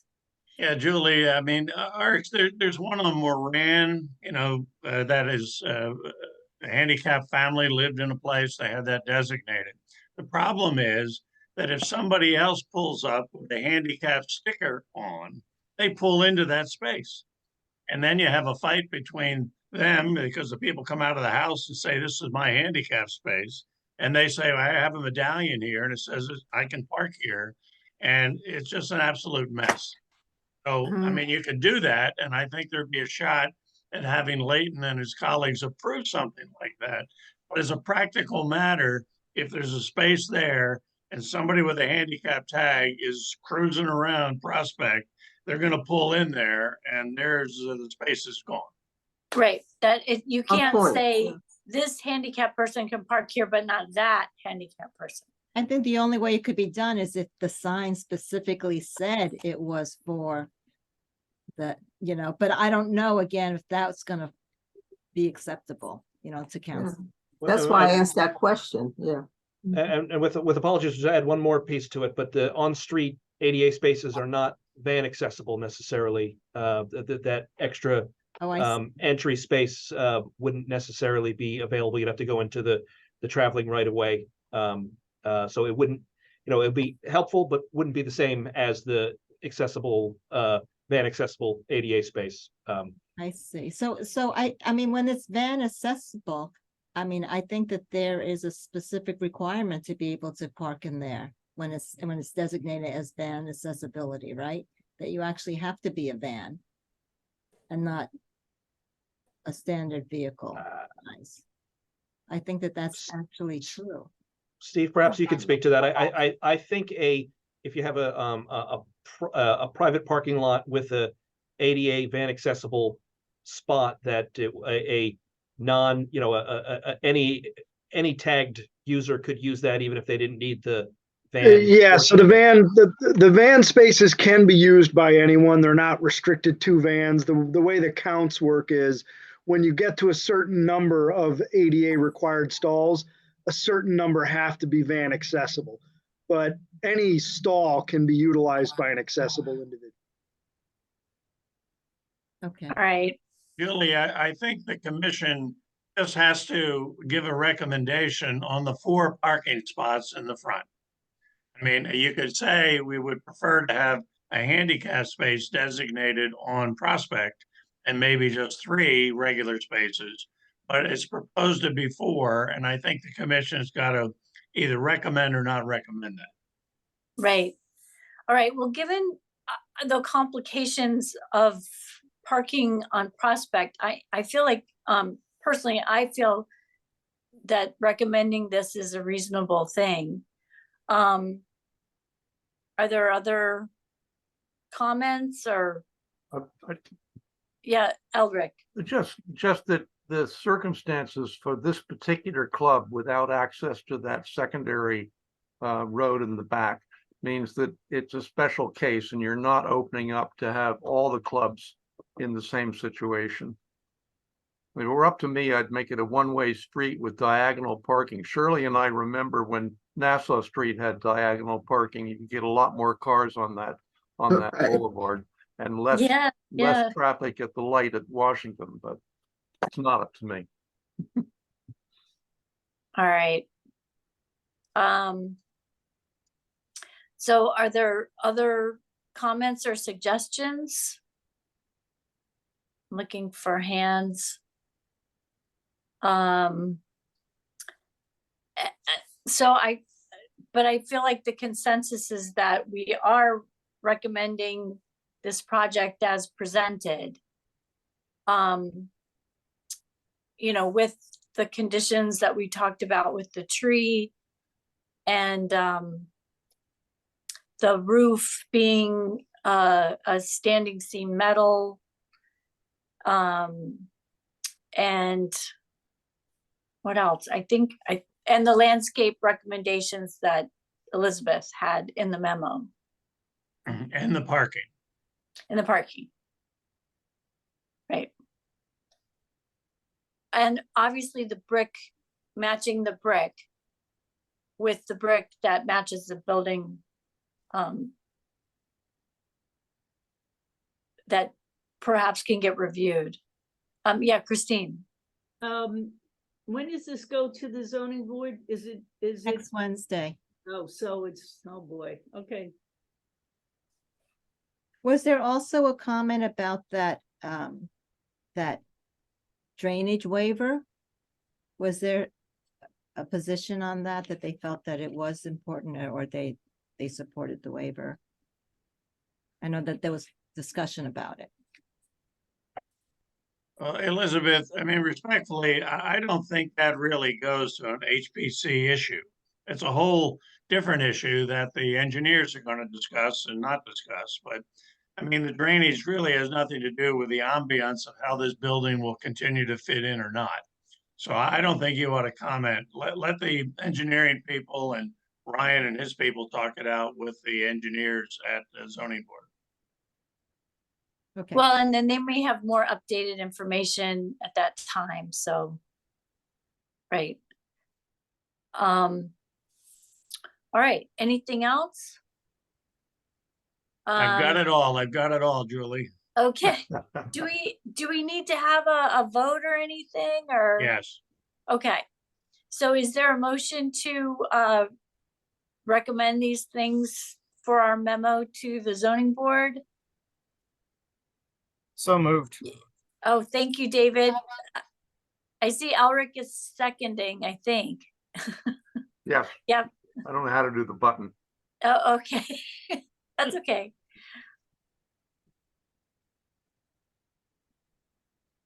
would you like me to do roll? That would be wonderful. Thank you. Okay. Ms. Capizoli, Yes. Mr. Endersby, Yes. Ms. Satterfield, Yes, Mr. Shore, Yes. Mr. Shatskin, yes, Ms. Howard, yes, Ms. Lewandowski, Yes. Ms. Friedman. Sure, yeah. Ms. Friedman, Yes. is the 8th vote.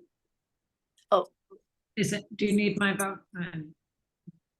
There's only 7 people can vote, so. Okay. Oh, sorry. Okay. Anyway, we always value your participation greatly. So I really appreciate everyone coming in and having such a thorough discussion. I especially appreciate Ryan, your team, Patrick, your discussion was invaluable. So thank you so much for helping us understand the situation. You're welcome. Really appreciate it. And good luck. Thank you. Thank you. Thank you all as always. Thank Have a good night. you. Good night. Yeah, Elric. Just that, one of the great things about HPC is we have these issues come before us and they're, you think you've seen them all, but we really haven't discussed ADA in much detail for quite a while that I can remember. And, I think that was, very, very helpful. And I was gonna say, I appreciate Charlotte's idea on the street spaces, and that would have solved a big problem, but it looks like isn't gonna happen in this day and time, so it was a good idea. So don't hear. Well, and I think that the unintended consequences of eliminating a number of small parking lots in this area to consolidate all the parking into the garage is that in certain situations, it's not feasible with deliveries and with ADA to walk from the garage 10 minutes away. So anyway, it's, for the most part, I think the garage has been great, but it doesn't always work. Well, it sounds like employees don't like that. That's not, they don't love that. Right, yeah, and it's complicated.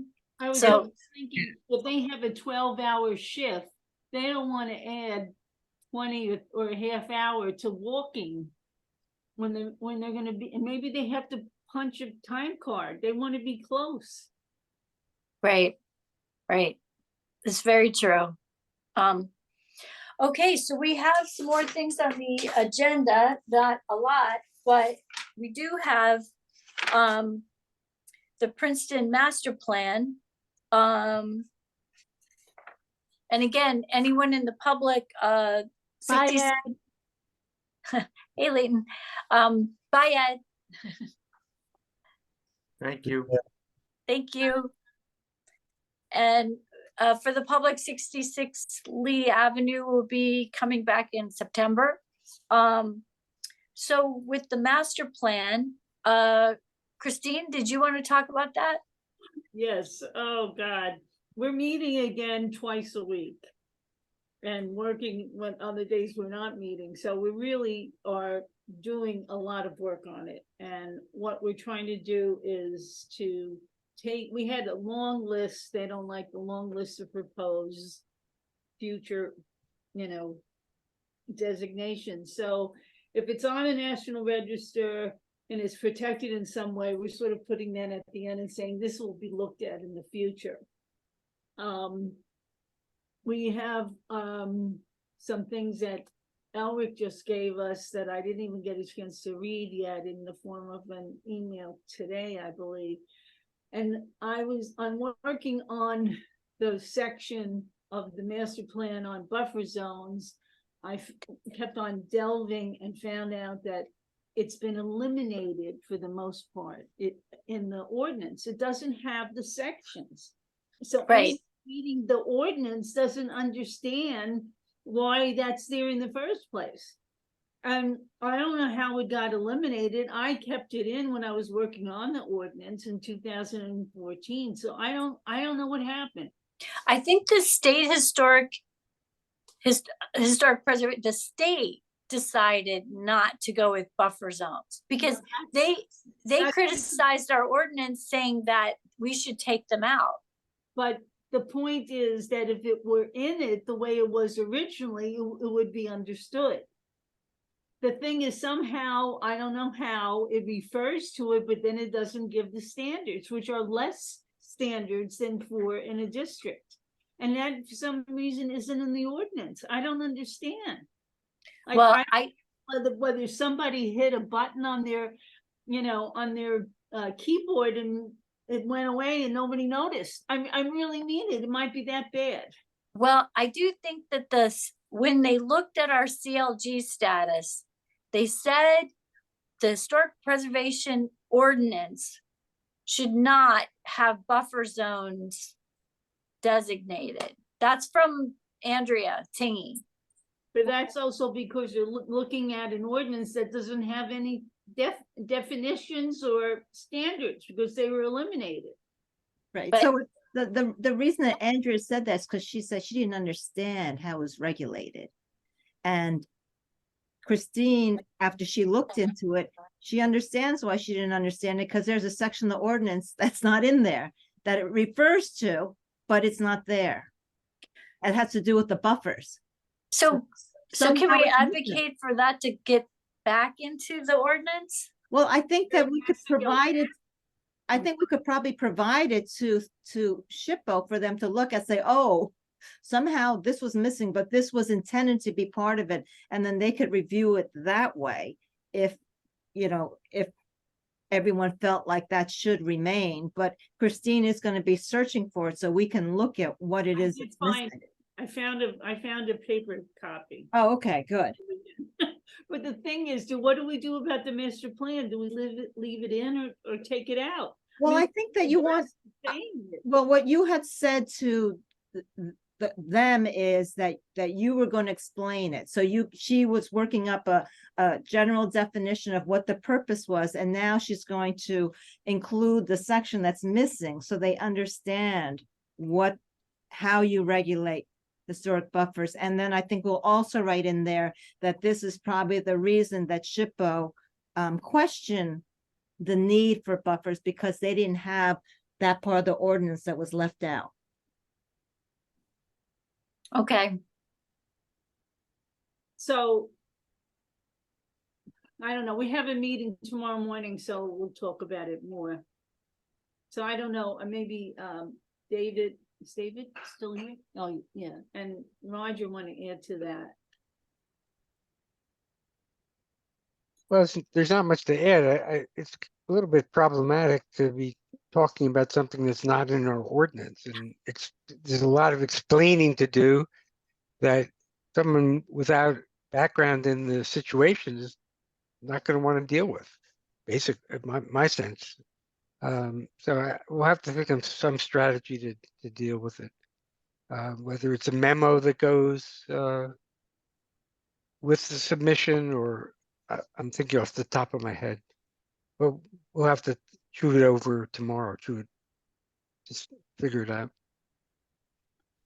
And the other thing that the subcommittee has been working on to address the comments that came from the Master Plan Coalition is that they felt that there were some properties listed without any definition of why they were significant, and so we've been doing research on that to give it a little bit more depth to the reasoning of properties. And then we also are trying to take properties that were on maybe the original master plan's suggested list or ones that were added and saying these are still important, but that can be looked at in the future, but we're taking it off the suggested list. So some of them are cemeteries, already somewhat protected, but at the same time, are they at the top of the list? We felt maybe not, so we're trying to reduce it down, but not take it off completely, saying that these are important, they should be looked at, but we're at this point, they're not going to be on the suggested list.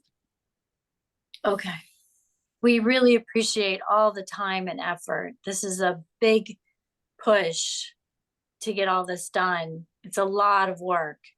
Well, thank you. And I'm still looking forward to it being ended. I know you're doing a much better job than any consultant could ever do. So we appreciate that immensely. Just as one footnote, I did read Elric's email, and he did one thing for us. One of the sites that we got from him is actually in Montgomery, so we can take that one out. Okay. Well, that was easy. So far, who knows? All right, so the second thing is the Witherspoon Street improvements update. So as far as that goes, I think that the only reason that I really put that on there is besides the fact that we are trying to finish off phase 3 review. And so Frida and David, I'm just waiting to hear back from you. If you feel that what Jim was recommending is fine, then I can take one of the older SHPO memos and massage it out to be for phase 3. And I think you read Jim's memo. He's not going to give us a list of things comparing it. He's just saying it's the same as phase 2.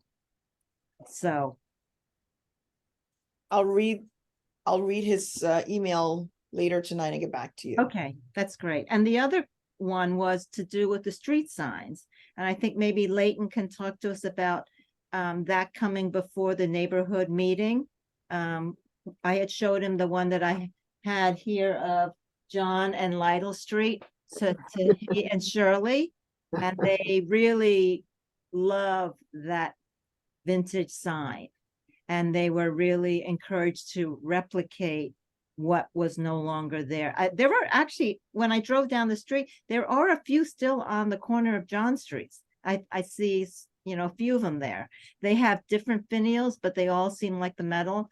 And so they felt it was a good idea to bring it before the neighborhood and kind of get their feedback on if they felt that this was something they wanted. And they actually were looking for it to be replicated exactly in black and white versus the brown, but they did yield to it being brown if that's the way the municipality wanted it.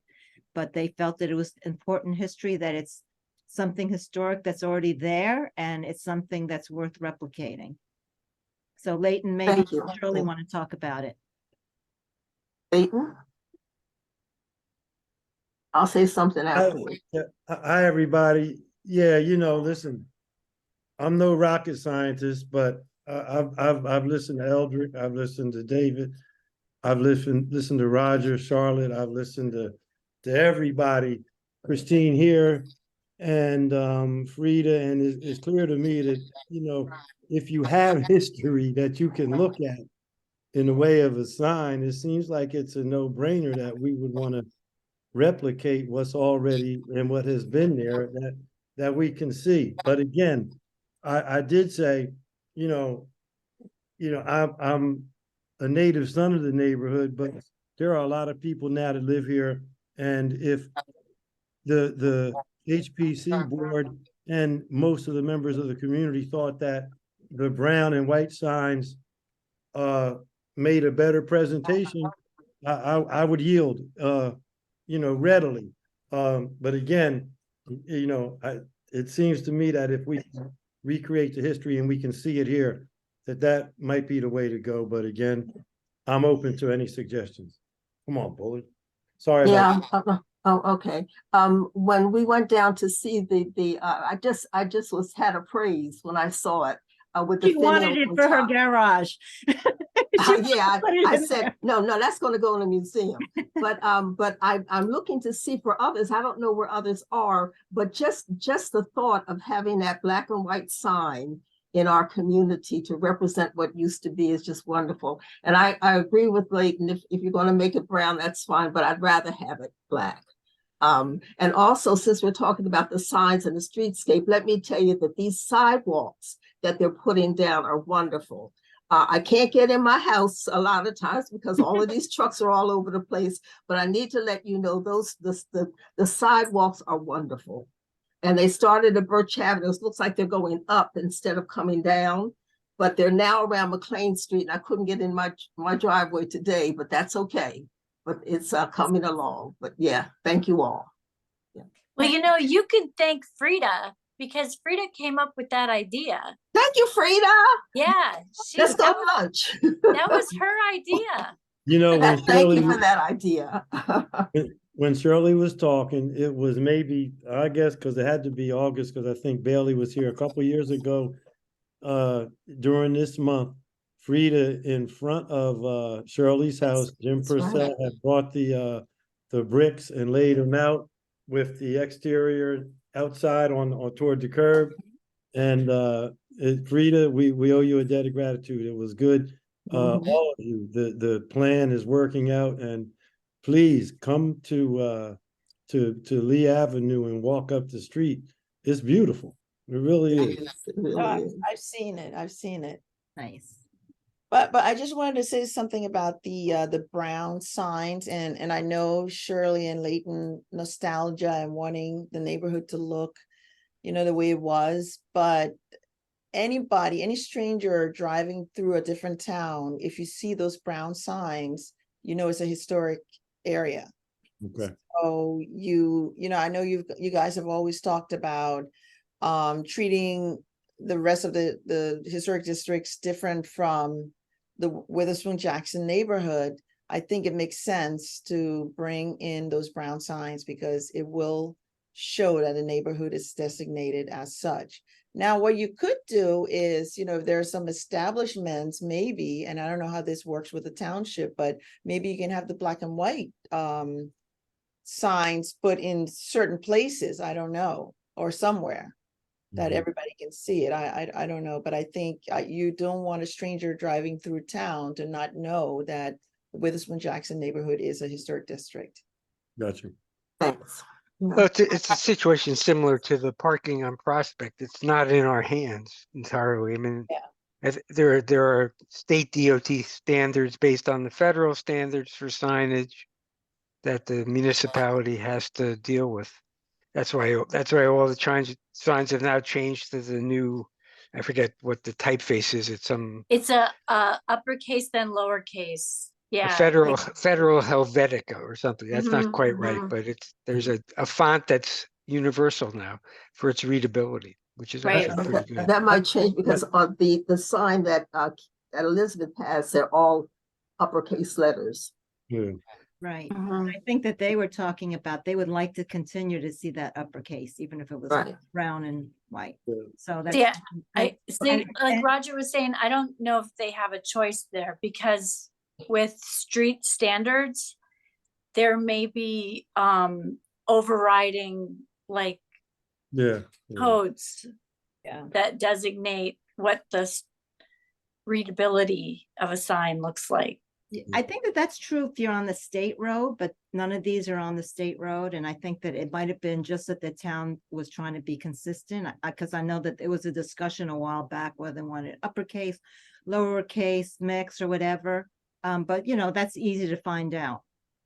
Okay. Anyway, Well, we appreciate you. At one point, just a quick note, many years ago, we talked about potential signs that named the district as well as the street. Yes. And I did ask about that with engineering and they said not now. Not now. I think it's still a good idea. It's not part of their project right now. So. Okay. Well, thank you.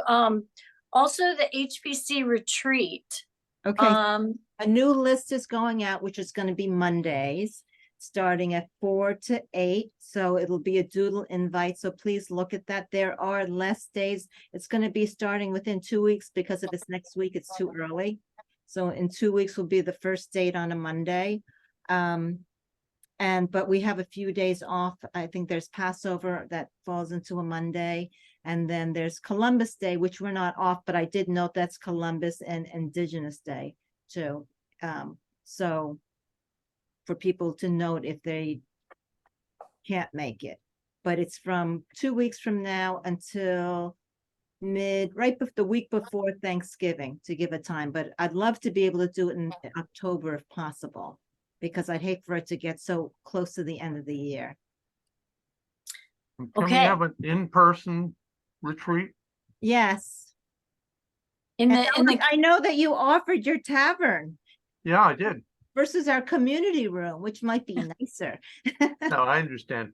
I mean, but I just love I like Frida, when we met in DR this last year, it was only the second time I'd met you face to face in the years that you've shared in the Zoom calls here. I mean, this is crazy.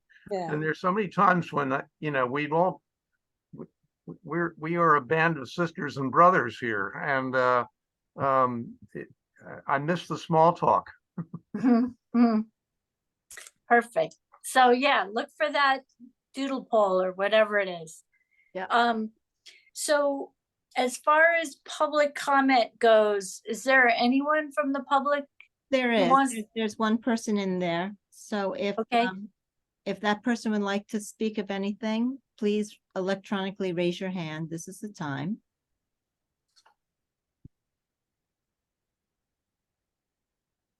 Nothing so far. Nope. Okay. Okay. Elizabeth, do you have any other reports or anything? I don't have any reports, but I just want to remind people, I sent out a link with some samples that Ian Henderson had provided. He's our senior planner. Before the meeting, which are certain things that we would love to be able to incorporate into the HP website. So take a look at that. I think there's some great opportunities for us to be able to showcase HPC. Shirley, we were also talking about your heritage trail to try to put that on. I mean, Ian actually talked to, I'm sorry, what's the gentleman's name over at Hillier who does that map for you guys? Julian, Julian, yes. Yeah. you know, Julian Edgren. and we're seeing if it's possible for us to actually use that link on our website to be able to pull that up, because I don't know if any of you have ever seen it. It's a great site where it shows a map of the tours and each number, and if you click it on, it shows you the plaque. So it gives you the description of. I can send you our newsletter website, and you just go into it and you'll see all of the plaques. Yeah, so I mean, so we're hoping to. And there's a tri-folder also. Oh, really? Okay.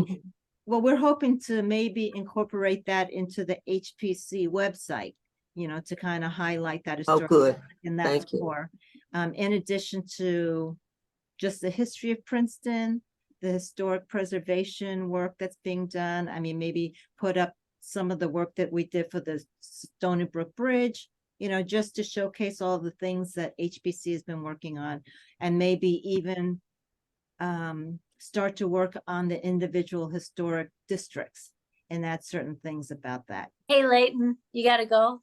Hi, everybody, on my way to the council meeting. Have a Okay, good afternoon, thanks, everyone. Leighton. Thank Take you. care. All the best. Take Hey, care. Leighton, when is that neighborhood meeting? September 9th. September 9th, okay. Yeah, please come. Okay, and Eldrick, check your email. Take care, Okay. everyone. Okay. Thank you. Hey, brother.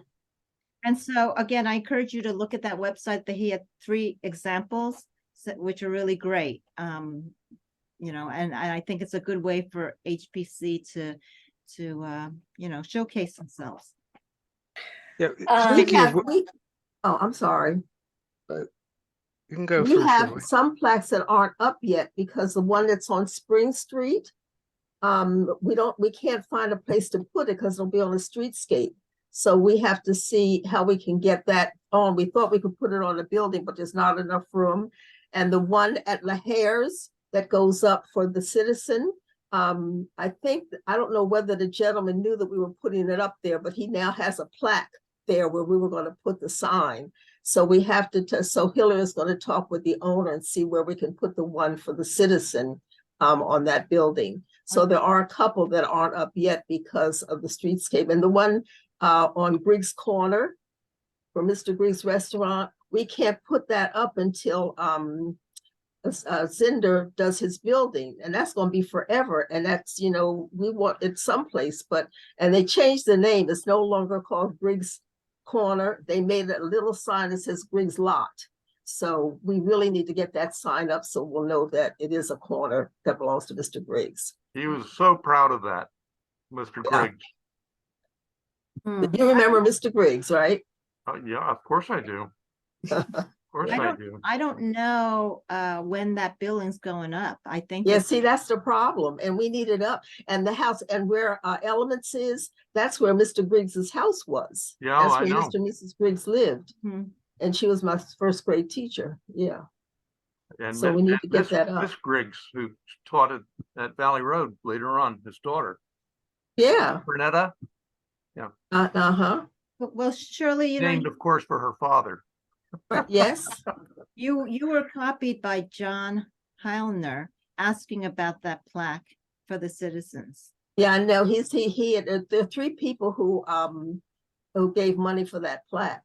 Yeah, Letitia and John and Yep. and Michelle. Oh, okay, yeah. And so I thought that they had put a plaque up in its place, but I thought that you had gotten the approval from them previously. We did, Hilliard did, but then They put something the else. owner or somebody put that little sign there. Yeah. Yeah, okay. We'll All right. figure it All out. right. Very Okay. Thank And you then- all. Are there other announcements or reports or anything? Roger? Yeah, I was just going to say, in regards to getting the message out about the commission, such as improving our website, we all, I think, got copies of a messaging guide from the National Alliance of Preservation Commissions. I haven't looked through it entirely, but it's like a 70-page guide for basically getting the message out why preservation matters. So I think it's something we should look at and try to use. But Yeah. I believe everybody got it a week or two ago. And Roger, you're still good when we get a project for you to write something up that we can look at, and then we'll shoot it over to Leighton for him Sure. to send it to council to put in their paper, right? Newspaper. All right. Well, thank you everyone for coming in on the 14th. I know it. Oh, Christine, you've got an announcement? One thing, no, I love David's wallpaper. Yeah. Your wallpaper is just gorgeous. Oh. Yeah. Yep. You get the It's best actually, background. it's the paint history of my house. That's actually the siding after it was scraped down for painting, now covered over with white prime. Very interesting. I saw it. Is it going to be white? What color is it going to be? You see that color kind of right above my head? Yes. I think that's the color. It's Anne's choosing the color. There's a It's lot kind of of a colors paler above green your than head. it was. It's a great, But there's a lot of colors above your head. Which one are you talking about? One right. I can't point to it. Oh, it's kind of reddish. Greenish, Greenish. Oh, it's on the Yeah. other side. Okay. kind of a pale green. Right, I got it. I see it. Oh, nice. Yeah, I thought it was a painting. I did too. It's many paintings. Right. All right. Well, thank you so much. We'll meet on our usual third Monday in September, but hopefully we'll have our retreat before that, if it works out. So be great. anyway, look for that doodle poll, and hopefully we can get that done pretty soon. All right. Is there going to be food at the retreat? Because I can bring my Jello Yes. pie. Yes. Yeah. Food. Oh gosh, yeah. I just have to say, I won't be at the next meeting. It's the week I'm getting married. So Yes. Congratulations. I'm taking off from everything. Congratulations. Are you Wow. getting married here?